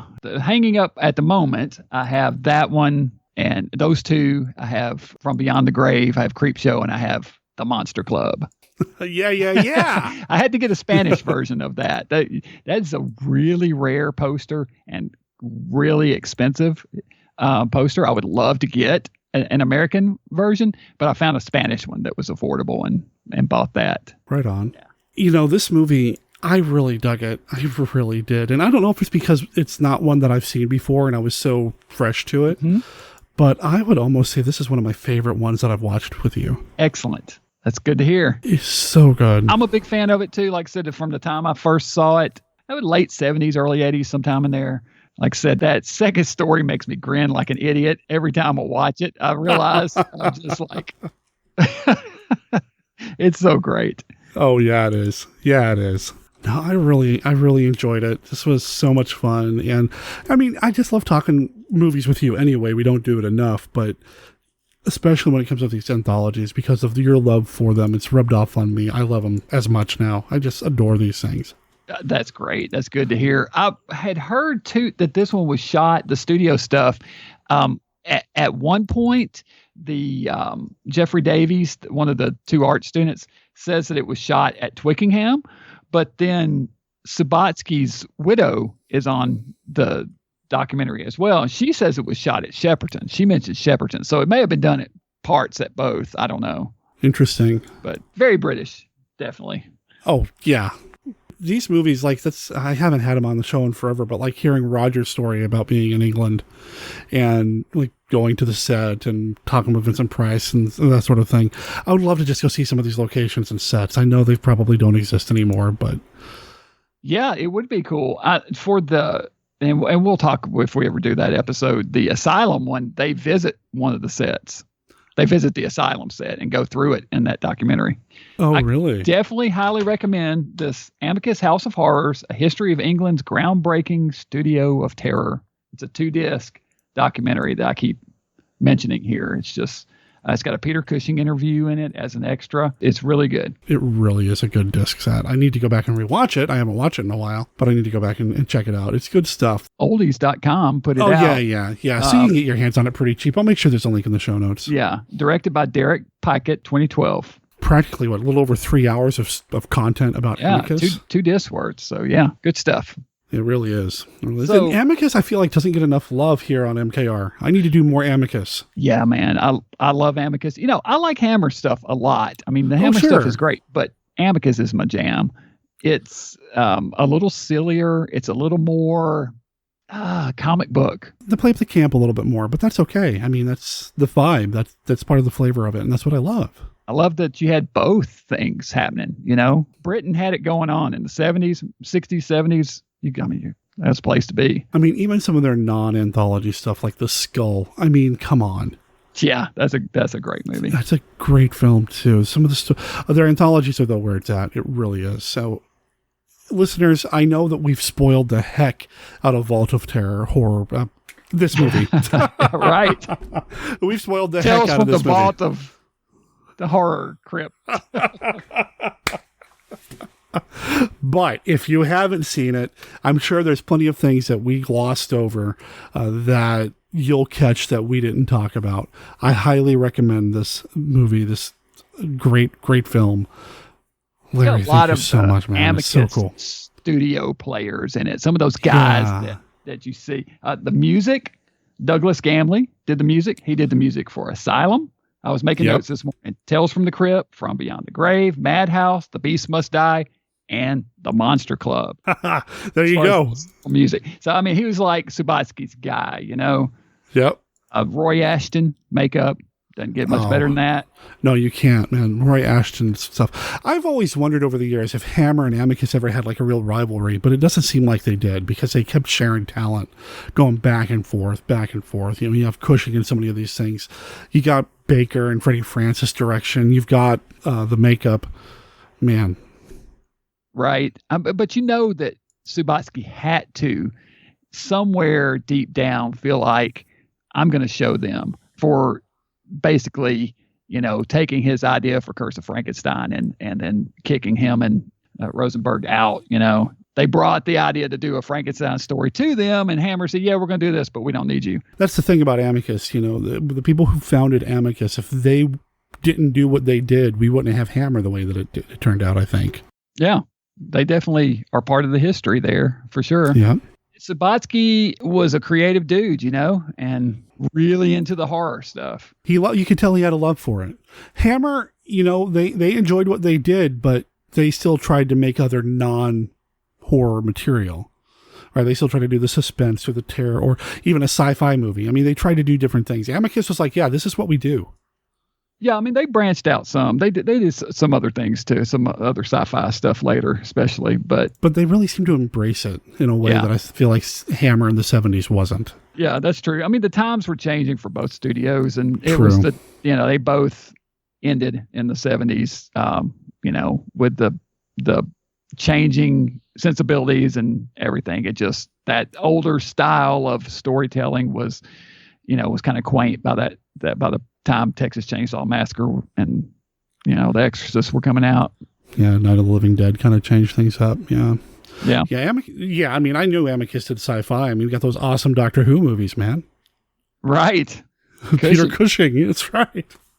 Which I own on Blu-ray, and I don't care. I love them. So. Yes.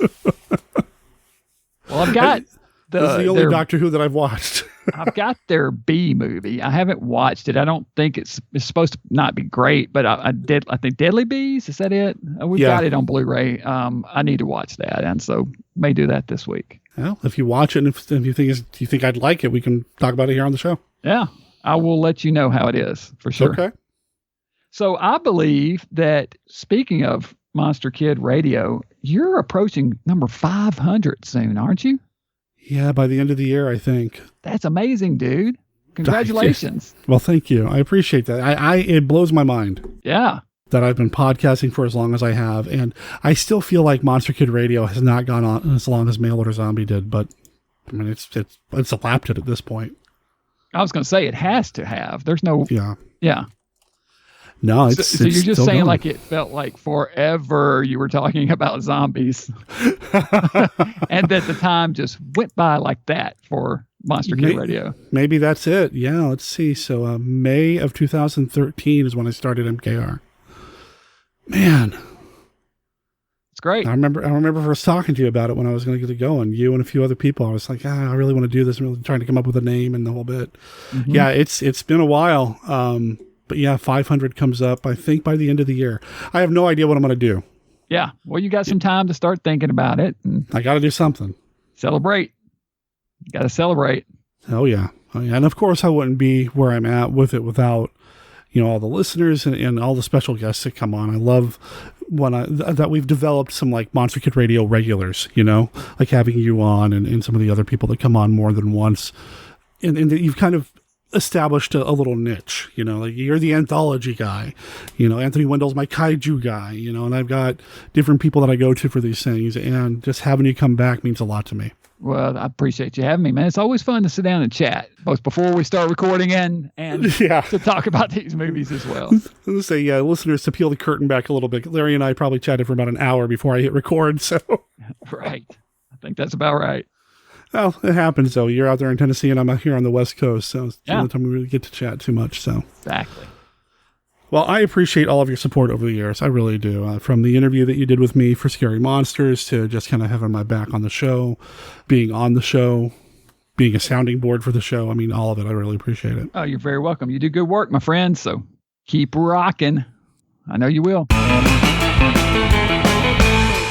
Larry Underwood is all over the internet. Just look up Dr. Gangrene. Of course, I'll make sure there's a link in the show notes to his book, Tales from Parts Unknown.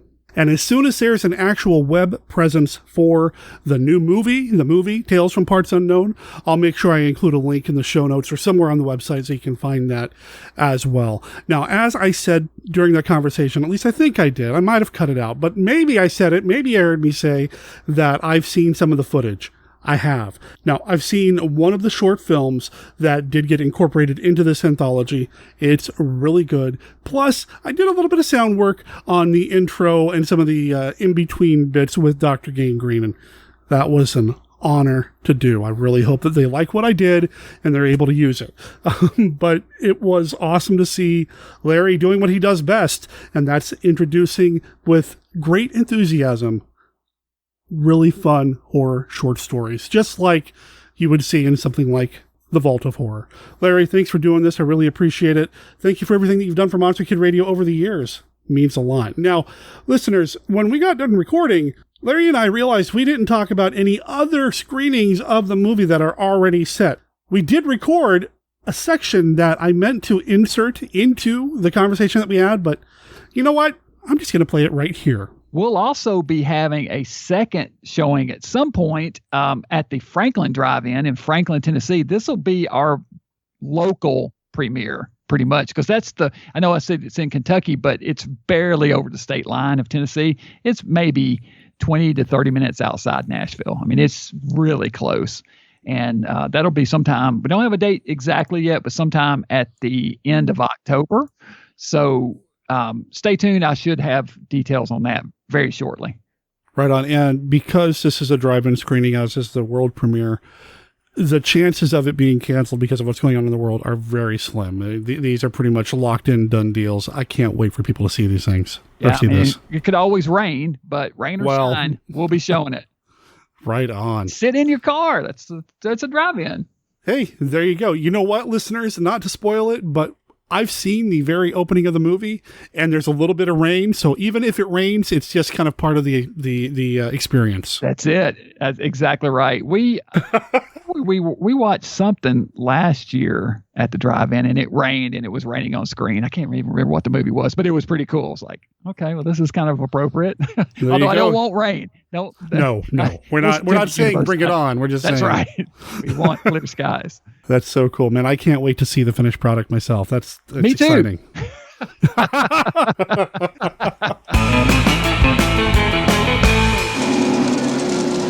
I will take you to a place where my friends foregather.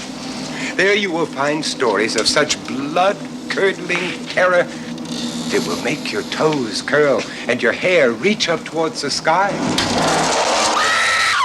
He likes to take you by surprise.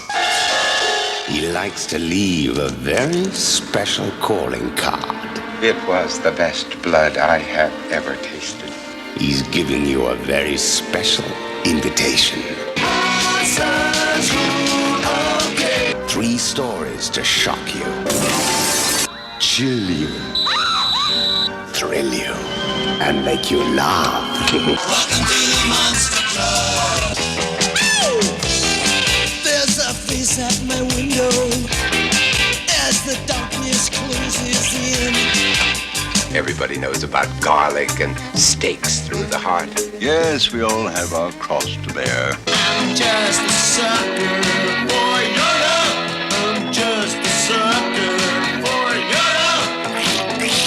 I'm just a sucker for... You are one of his kind now. You have to be staked by your own men.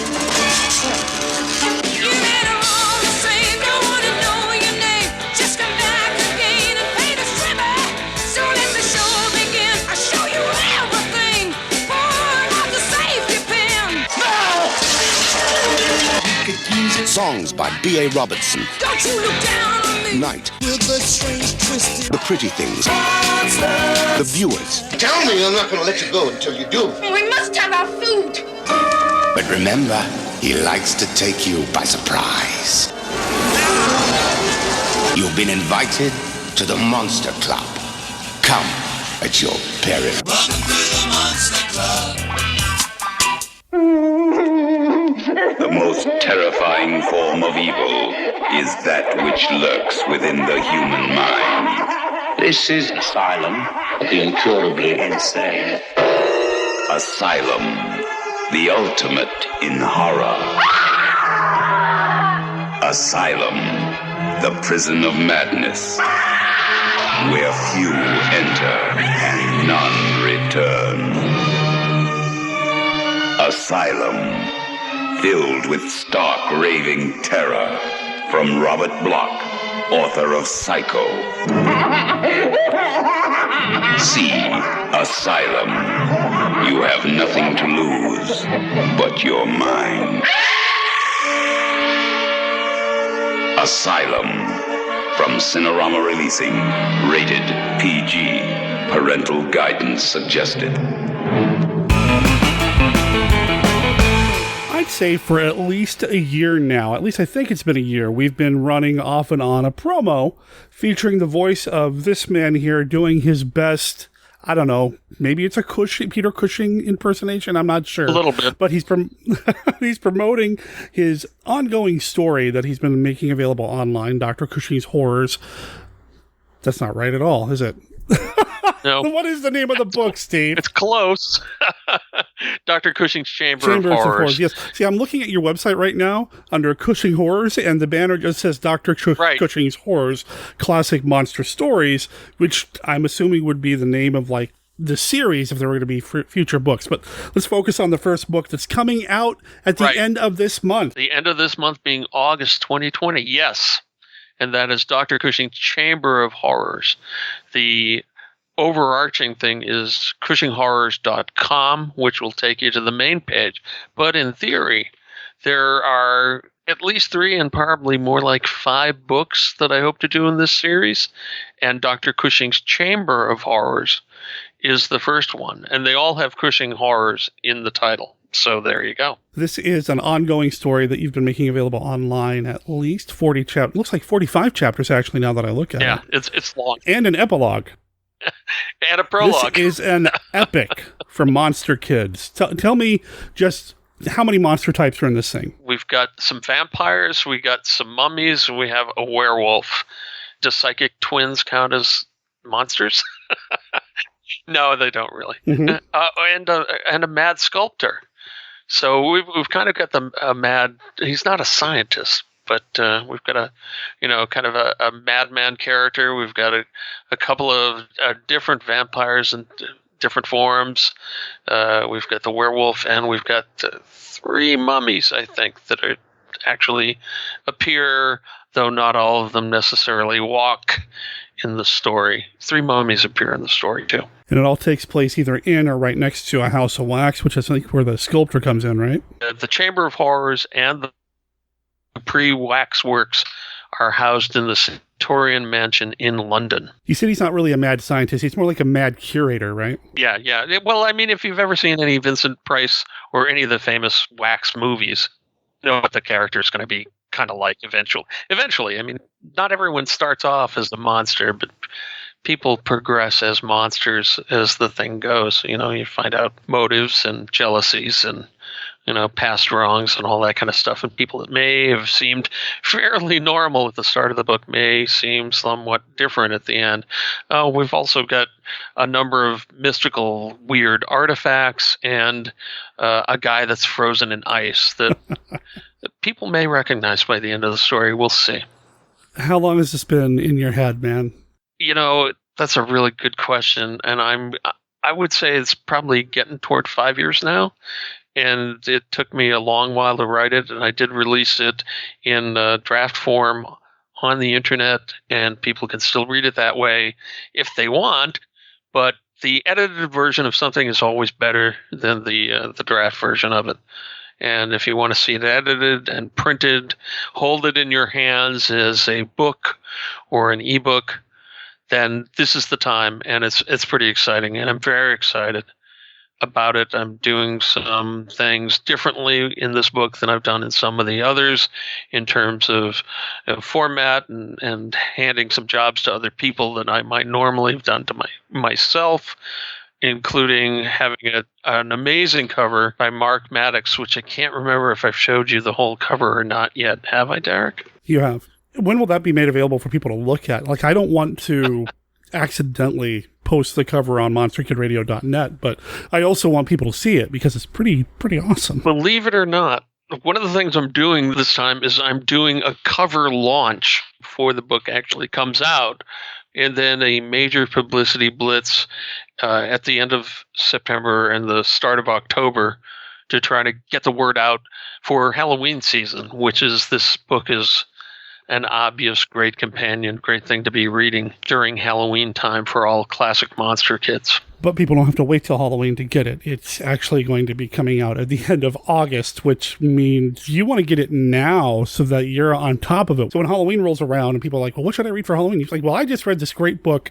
Here's where you can get it. I've already read it. I've had it, you've got a month to prepare is what I'm saying. Exactly. I figure the people that are following me closely now, that have listened to me on this show or some of the other monster podcasts I do, are going to find it early and be early adopters, and then hopefully you're all enlisted in my campaign to make some real sales for it during October. That's the hope anyway, and that's why we're doing it this way. Well, if you go to the website for Monster Kid Radio, we've got the little book club section. If you click on that, you're going to see a list of all the authors that have appeared on Monster Kid Radio, and obviously Steve's on there. He's been on the show so many times. Of course, he's in the Monster Kid Radio book club. We'll make sure there's a link to that. There will also be a link to where you can pre-order the book as soon as that's made available as well. We've talked a lot about like the business side of it, what we're doing, how you're launching it, that sort of thing, but I want to hear about the story. I want to hear about what the book is about. What can you tell people? All right. Well, the first thing to know that you want to know is that this is a classic monster story. That means it's going to have a bunch of monsters in it, and eventually they're all going to get together and fight. Right? That's important. That we have some kind of a real Frankenstein meets the Wolfman moment. And I would say that as touchstones, Frankenstein meets the Wolfman and the House series that Universal did, and then generally Hammer. But Hammer didn't really have a lot of monster mashups.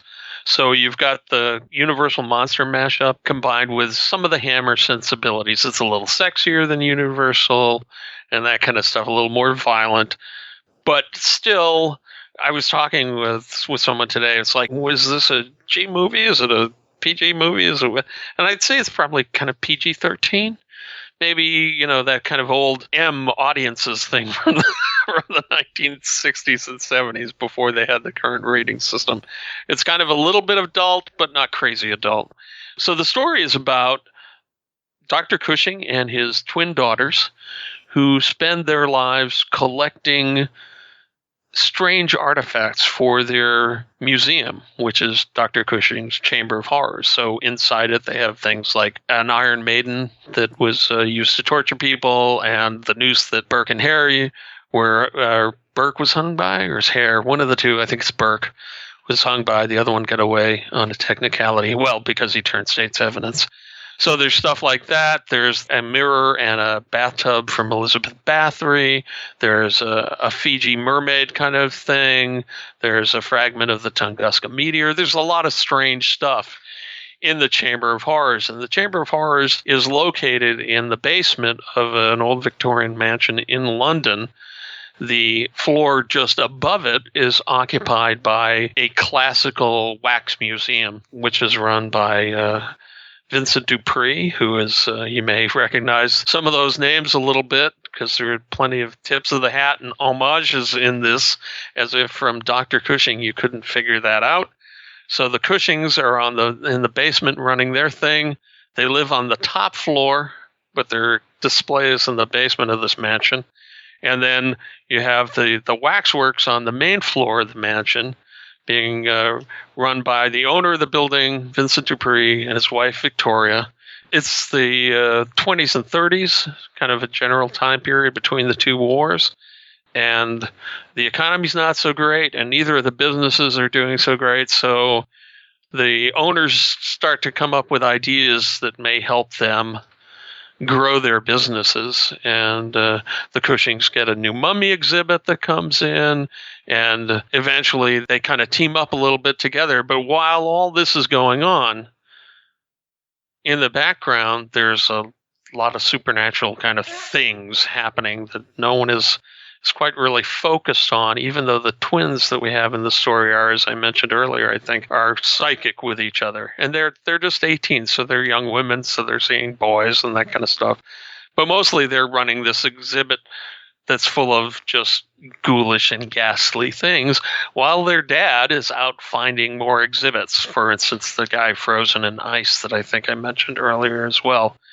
Into this little household comes a guy named Paul Shaw, who is a werewolf who is looking for a cure and believes that the cure might be found somewhere within the walls of this mansion. And how Paul the werewolf interacts with the rest of the characters, it forms the crux of the story. And I don't want to give too much of it away, but it's a pretty cool thing. People that like Hammer or like Universal are almost certain to like this. And it's the longest single piece I've ever written, too. I didn't intend it that way, but it turned out to be a real monster epic. That was the word I was looking for, fishing for here, actually, is that, yeah, it's an epic. This is the biggest thing you've ever put down to paper, and you've written a lot. Right. So, yeah, I'm depending on how you count, I'm over 50 books and maybe over 80 if you include anthologies and things like that. I've done a lot of writing. Sure. I love that the project that you've decided to throw the most words down for is a monster rally. I mean, that says everything that you need to know about Stephen D. Sullivan right there. Yeah, I mean, you look at where your passions lie, And I've had a reasonable amount of success doing fantasy stories and that kind of stuff. People know me for the fantasy work I did for D&D and stuff and those kind of things, but they also know that I worked on Chill, that I was one of the people that helped create that. And that's I can be a bigger fish in that pond, because there's so many fantasy writers out there. Even before a new generation was inspired by the Lord of the Rings movies and the Hunger Games and stuff like that. Not that the Hunger Games is more sci-fi, but there's a whole crop of people that are working in kind of the traditional fantasy and sci-fi genres. There are just not that many people doing classic monster stories. And one of the things that obviously, well, maybe not obviously, brought this into my mind was when Universal was talking about doing the Dark Universe series. And I thought, well, that's a great idea. But I kind of don't trust that they're going to get it right. Well, and I think we saw that they didn't get it right. You're absolutely right. They didn't really pull off what I think they expected to pull off, both critically and financially. Right. And even though I enjoyed those movies, I enjoyed Dracula Untold and I enjoyed The Mummy, I thought they made some critical errors. Now, when they announced they were going to do this, and maybe it was even before they announced they were going to do this, I thought that there was a hunger out there for classic monster material that just isn't being served as much as, you might like Stephen King and Clive Barker and those guys. They're not really doing classic horror. They're doing a more, grown-up, edgier version of classic horror. It's a lot less gothic, at least it wasn't my opinion. And I wanted something that had more monsters in it. So I'm definitely giving you 3 types of monsters, maybe 4, maybe 5, maybe even 6, depending upon how you read it, how you count it. There are some public domain references to things that other people may have created in the past in the book. So there's a lot going on there, as well as the obvious tips of the hat to, Vincent and Cushing and things like that. If you look at the modern horror market, which admittedly hasn't really had a huge mainstream presence in bookstores since the 80s, really. Stephen King and Clive Barker either get put into either the fantasy sci-fi section, if you even have one in a bookstore. If not, they go into the literature section, which always blew my mind because it's not all literature if you're in a bookstore. But anyway, that's a whole different conversation. If you survive long enough and make enough money, you become literature. I think that's the... I see. Is that how it works? Okay. I'm almost entirely certain that's how it works, yes. I mean, we keep mentioning Barker, and Barker hasn't published anything new in a while either, but Stephen King's a machine. He keeps putting things out, and yeah, his stuff's definitely horror, and you can see his influences, and he makes it quite clear that he grew up on this stuff, and he loves this stuff. Oh, yeah. He even gave us a nice little plug for Chill back in the day. We wrote to him, and he sent us a little thing that said, "You can say that I said this about this." I wish I had that letter, man. And if you go back and you read his Dance Macabre, which I feel like is almost an essential bit of reading for anybody who loves this stuff the way you and I do. He dismisses some of this stuff a little bit. He's a little bit more dismissive about some of the stuff than we are, but he's right there. He's right in the mix. He's a monster kid. Yeah, absolutely. But he doesn't write classic Monster Rally stuff. I don't know of anybody who really does. I know that Universal licensed some things out to Dark Horse several years ago, and even before that they were doing some things with some other companies, but there really hasn't been a monster rally in book form using the traditional classic monster types. I don't think it's because these things are old hat. I don't think it's because people don't want to read about a vampire or a Frankenstein's monster or a werewolf going at it. I think that there is an audience for that that's being underserved, and who better to serve that audience than somebody who loves it as much as we do. Right, exactly. And, they always say, write what you want to read. Exactly. Aside from Jeff Roven's Wolfman book, I really can't think of anything that's at all similar to what I'm doing. Maybe I'm just not reading enough, but even in films, you're not seeing a lot of this kind of stuff. I mean, Mim is kind of more of science fiction. You get some with Josh Kennedy, but it's harder to go big on a low-budget movie than it is for an author to go big on something like this. So when I want to have all the monsters fight, or when I want to have a scene of ultimate destruction, that's just a matter of typing it into my computer and then getting it to you so you can put it into your brain and give it as big a budget as you think it deserves. So there's really, like you said, there's just not a lot of people doing this. And that was attractive to me. One, it's something I love deeply, and two, maybe it's a much smaller pond, but in theory I get to be a much bigger fish. One of the first things that you hear whenever you read or listen to an interview with an author, nobody was writing the kind of book I wanted to read, so I wrote it myself. And that's exactly what's happening here. You mentioned Jeff Roven's Return of the Wolfman book. Right. That came out in the late 90s. It's out of print now. I'm seeing it goes for almost $200 on the used market in some places. It's an incredible read. The follow-ups, not so much. But Jeff Roven also didn't write the follow-ups. And then, like I said, Dark Horse did a licensing deal with Universal at one point as well, and that was 2007-ish. And even in that case, they had the perfect opportunity to do a monster rally. And while the Frankenstein monster did turn up in the Bride of Frankenstein novel, it was a different Frankenstein monster that was portrayed in the Frankenstein novel that they did. So they really didn't connect everything. Plus, those books, again, not nearly as good as the Jeff Roven stuff. No offense to any of the authors who may be listening to Monster Kid Radio, and if you are listening to Monster Kid Radio, get a hold of me because I'd love to interview you for the show. But as far as like seeing the monsters go at it, I think the closest that we've had in a long time in mainstream or in mainstream-ish culture would be what's happening with the kaiju films. We're going to see Godzilla versus King Kong. So you do have that monster rally, but again, that is somewhat removed from the horror genre. I know we call them monster movies, but not all kaiju movies are horror movies, you know? So there's really a lack of monster rally representation out there. So I'm really excited to see what happens when this comes out, because it's going to change the industry, right? Everybody's going to be like, wow, this is what we need. And then it's going to, I don't know. Yeah, absolutely. And I'm gonna make $1 billion on it, and then we'll all have our own little monstertopia off on some island somewhere.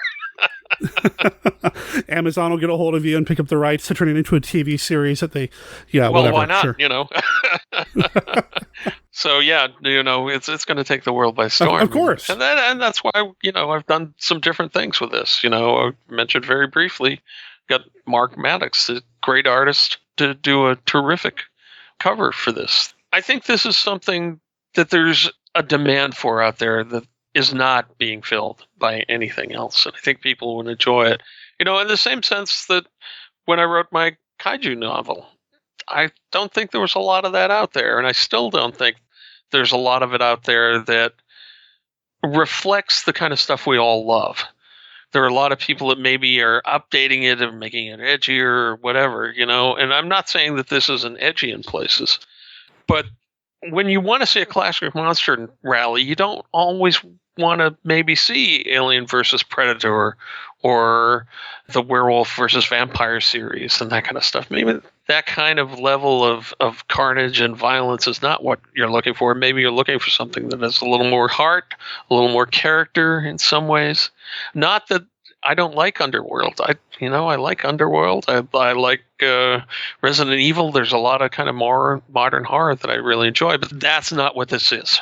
Which is not to say you might not enjoy it if you enjoy those things. Certainly if you like werewolves and you like vampires, you may dig this. There may be something here that is old, something new, something borrowed, and who knows, maybe even something blue. So hopefully we're hitting a lot of bases. We'll see.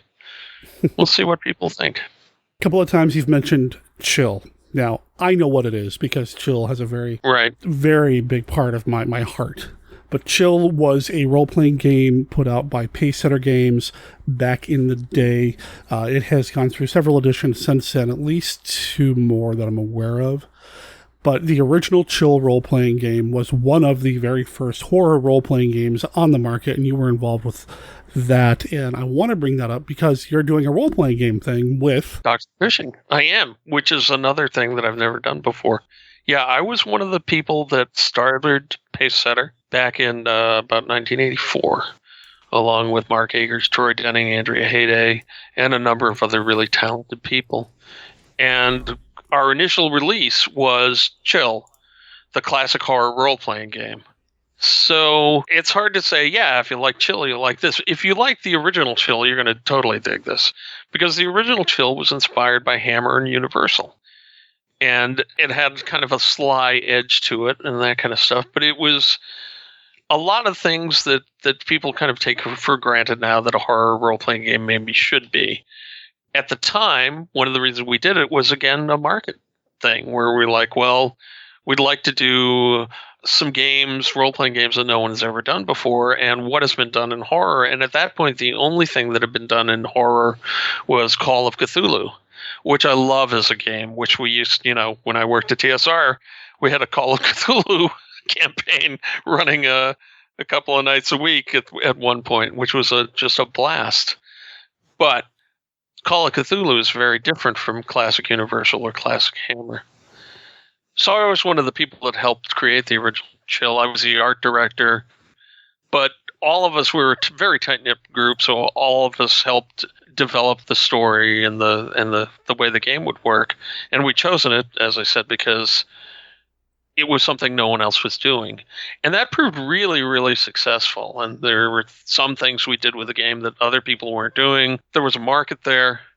We had some great art by the late, great Jim Holloway, who just passed away this year. And in some ways, Dr. Cushing's Chamber of Horrors is the same thing in that it's addressing a market need, at least as I perceive it. As you said earlier, you find something, you write something that you'd like to read and that you're not finding anywhere else. So that's what I've done with this. And that's what I've tried to do with a lot of the stuff that I write, including the Daikaiju Attack and the Tournament of Death and, upcoming Frost Arrow and the werewolf book that I'm going to be working on very soon, too, that's not related to Dr. Cushing. Well, I'm really excited to see what happens with this. This is coming out. The launch is expected for August 30th, which should be either right before or right after you hear this on the podcast. So head over to stsullivan.com. I'm sure he's going to have links all over the place to pick this up as an ebook, as a print edition or Undead Tree edition. It will be available for you to get. You won't be able to miss it. Of course, I'll make sure there are links in the show notes as well. That'll go through my Amazon affiliate link to help get me $1 or $2 while we're getting Steve even more $1 or $2 through this whole process. I'm really excited to see what happens with the book. I've seen the Mark Maddox illustration, ladies and gentlemen, and if it hasn't been revealed yet, stay tuned. If it has been revealed, you know what I'm talking about. This cover looks amazing, and Mark Maddox is the Rondo Award-winning artist who has done incredible magazine covers, and he's been doing a lot for Scream Factory as well, putting out their Blu-rays and DVDs. He's doing the cover art for a lot of those. He is an incredible artist whose work is almost as good as Steve's writing. Yeah, I like to hear that. That's a good way. You like that? You like that? Say it, yeah. And the book will be out in time for Labor Day weekend for those of you living in the U.S. So if you're looking for something to read over the long weekend or looking for something to read on the beach, socially distant, and that kind of stuff, it's right there for you, man. In print and Kindle form. Other ebooks will come later after the exclusive period. And that'll be part of the Kindle Unlimited release? Is that why you're doing it that way? Yeah, they have a special Kindle thing where you sign exclusively for them and they give you some kind of perks, which another thing I've never done before. So trying it out, see how it works.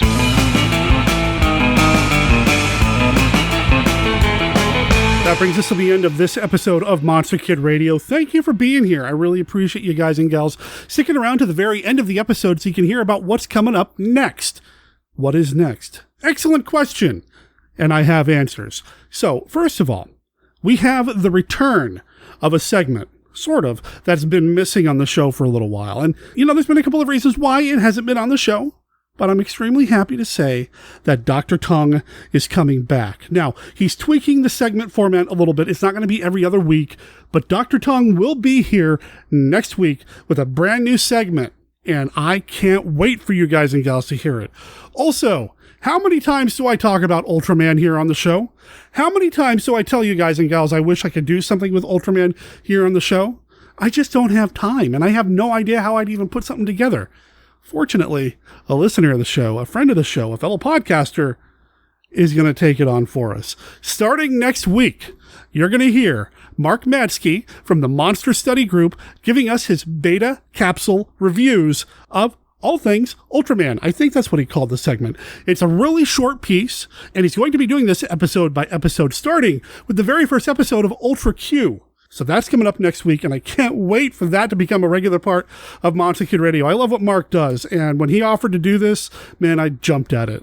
Well, as quickly as I could. I think I kind of made him wait by email a few days, but man, as soon as we started talking about it, I got excited. Mark, thank you. And Dr. Tongue, can't wait to have you back, man. And Kenny, you're still knocking it out of the park, my brother. Really appreciate it, man. Now, those are the segments, but what's the bulk of the show? What's the meat of Monster Kid Radio, says the vegetarian? What's really happening in the show next week? I am honored and excited to tell you that Monster Kid Hall of Famer David J. Skal will be here next week. You know those Universal monster movies that we love so much, the DVDs and the Blu-rays that we watch over and over and over again? Those documentaries that you see on those DVDs and Blu-rays, they were produced by him. You know that Spanish language version of Dracula?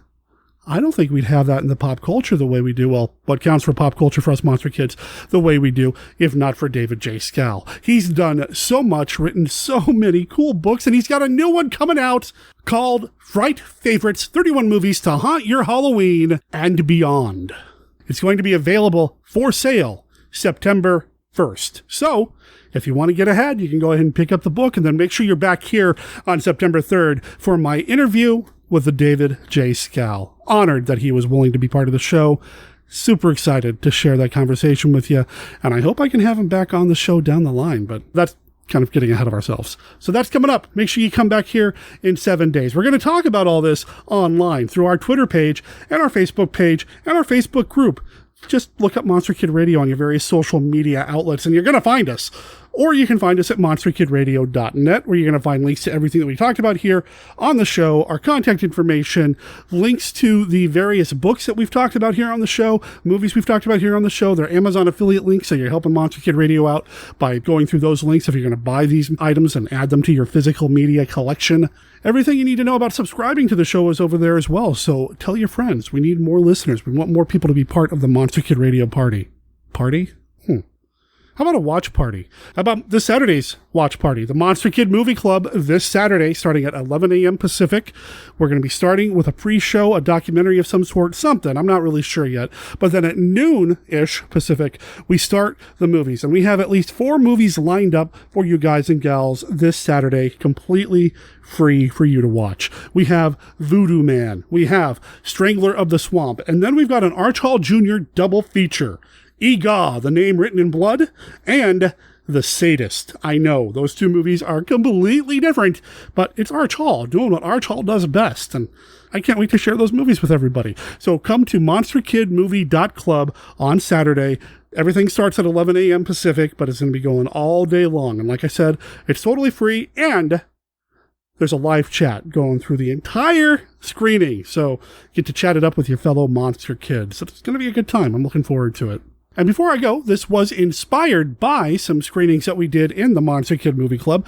I was showing a serial, the serial being The Phantom Creeps, and I got inspired by that film, by that serial, and wanted to make some merchandise based on it. So if you go to tinyurl.com/DRZORBA, that's tinyurl.com/Dr. Zorba, you'll be taken to our TeePublic shop where you can pick up your very own Dr. Alex Zorba's Mail Order Madness t-shirt, magnet, sticker, notebook. You can get it on a number of different items.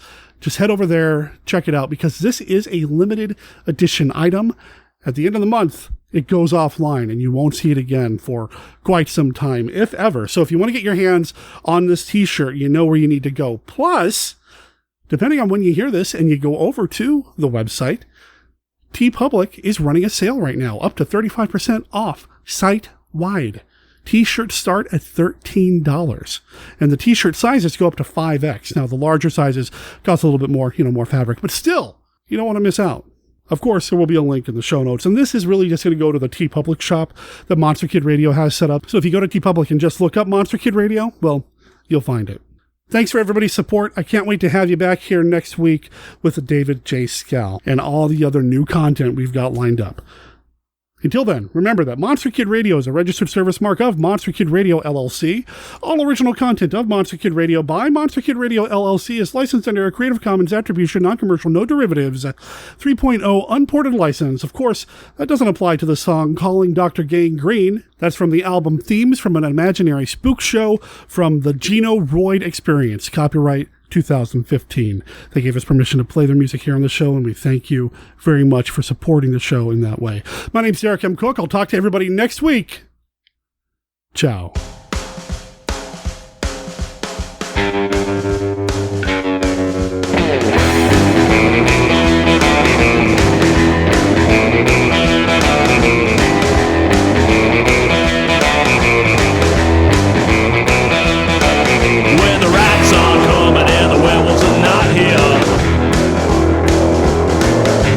Frankenstein monster ain't about to appear. When the zombies are hungry for a fresh plate of brains,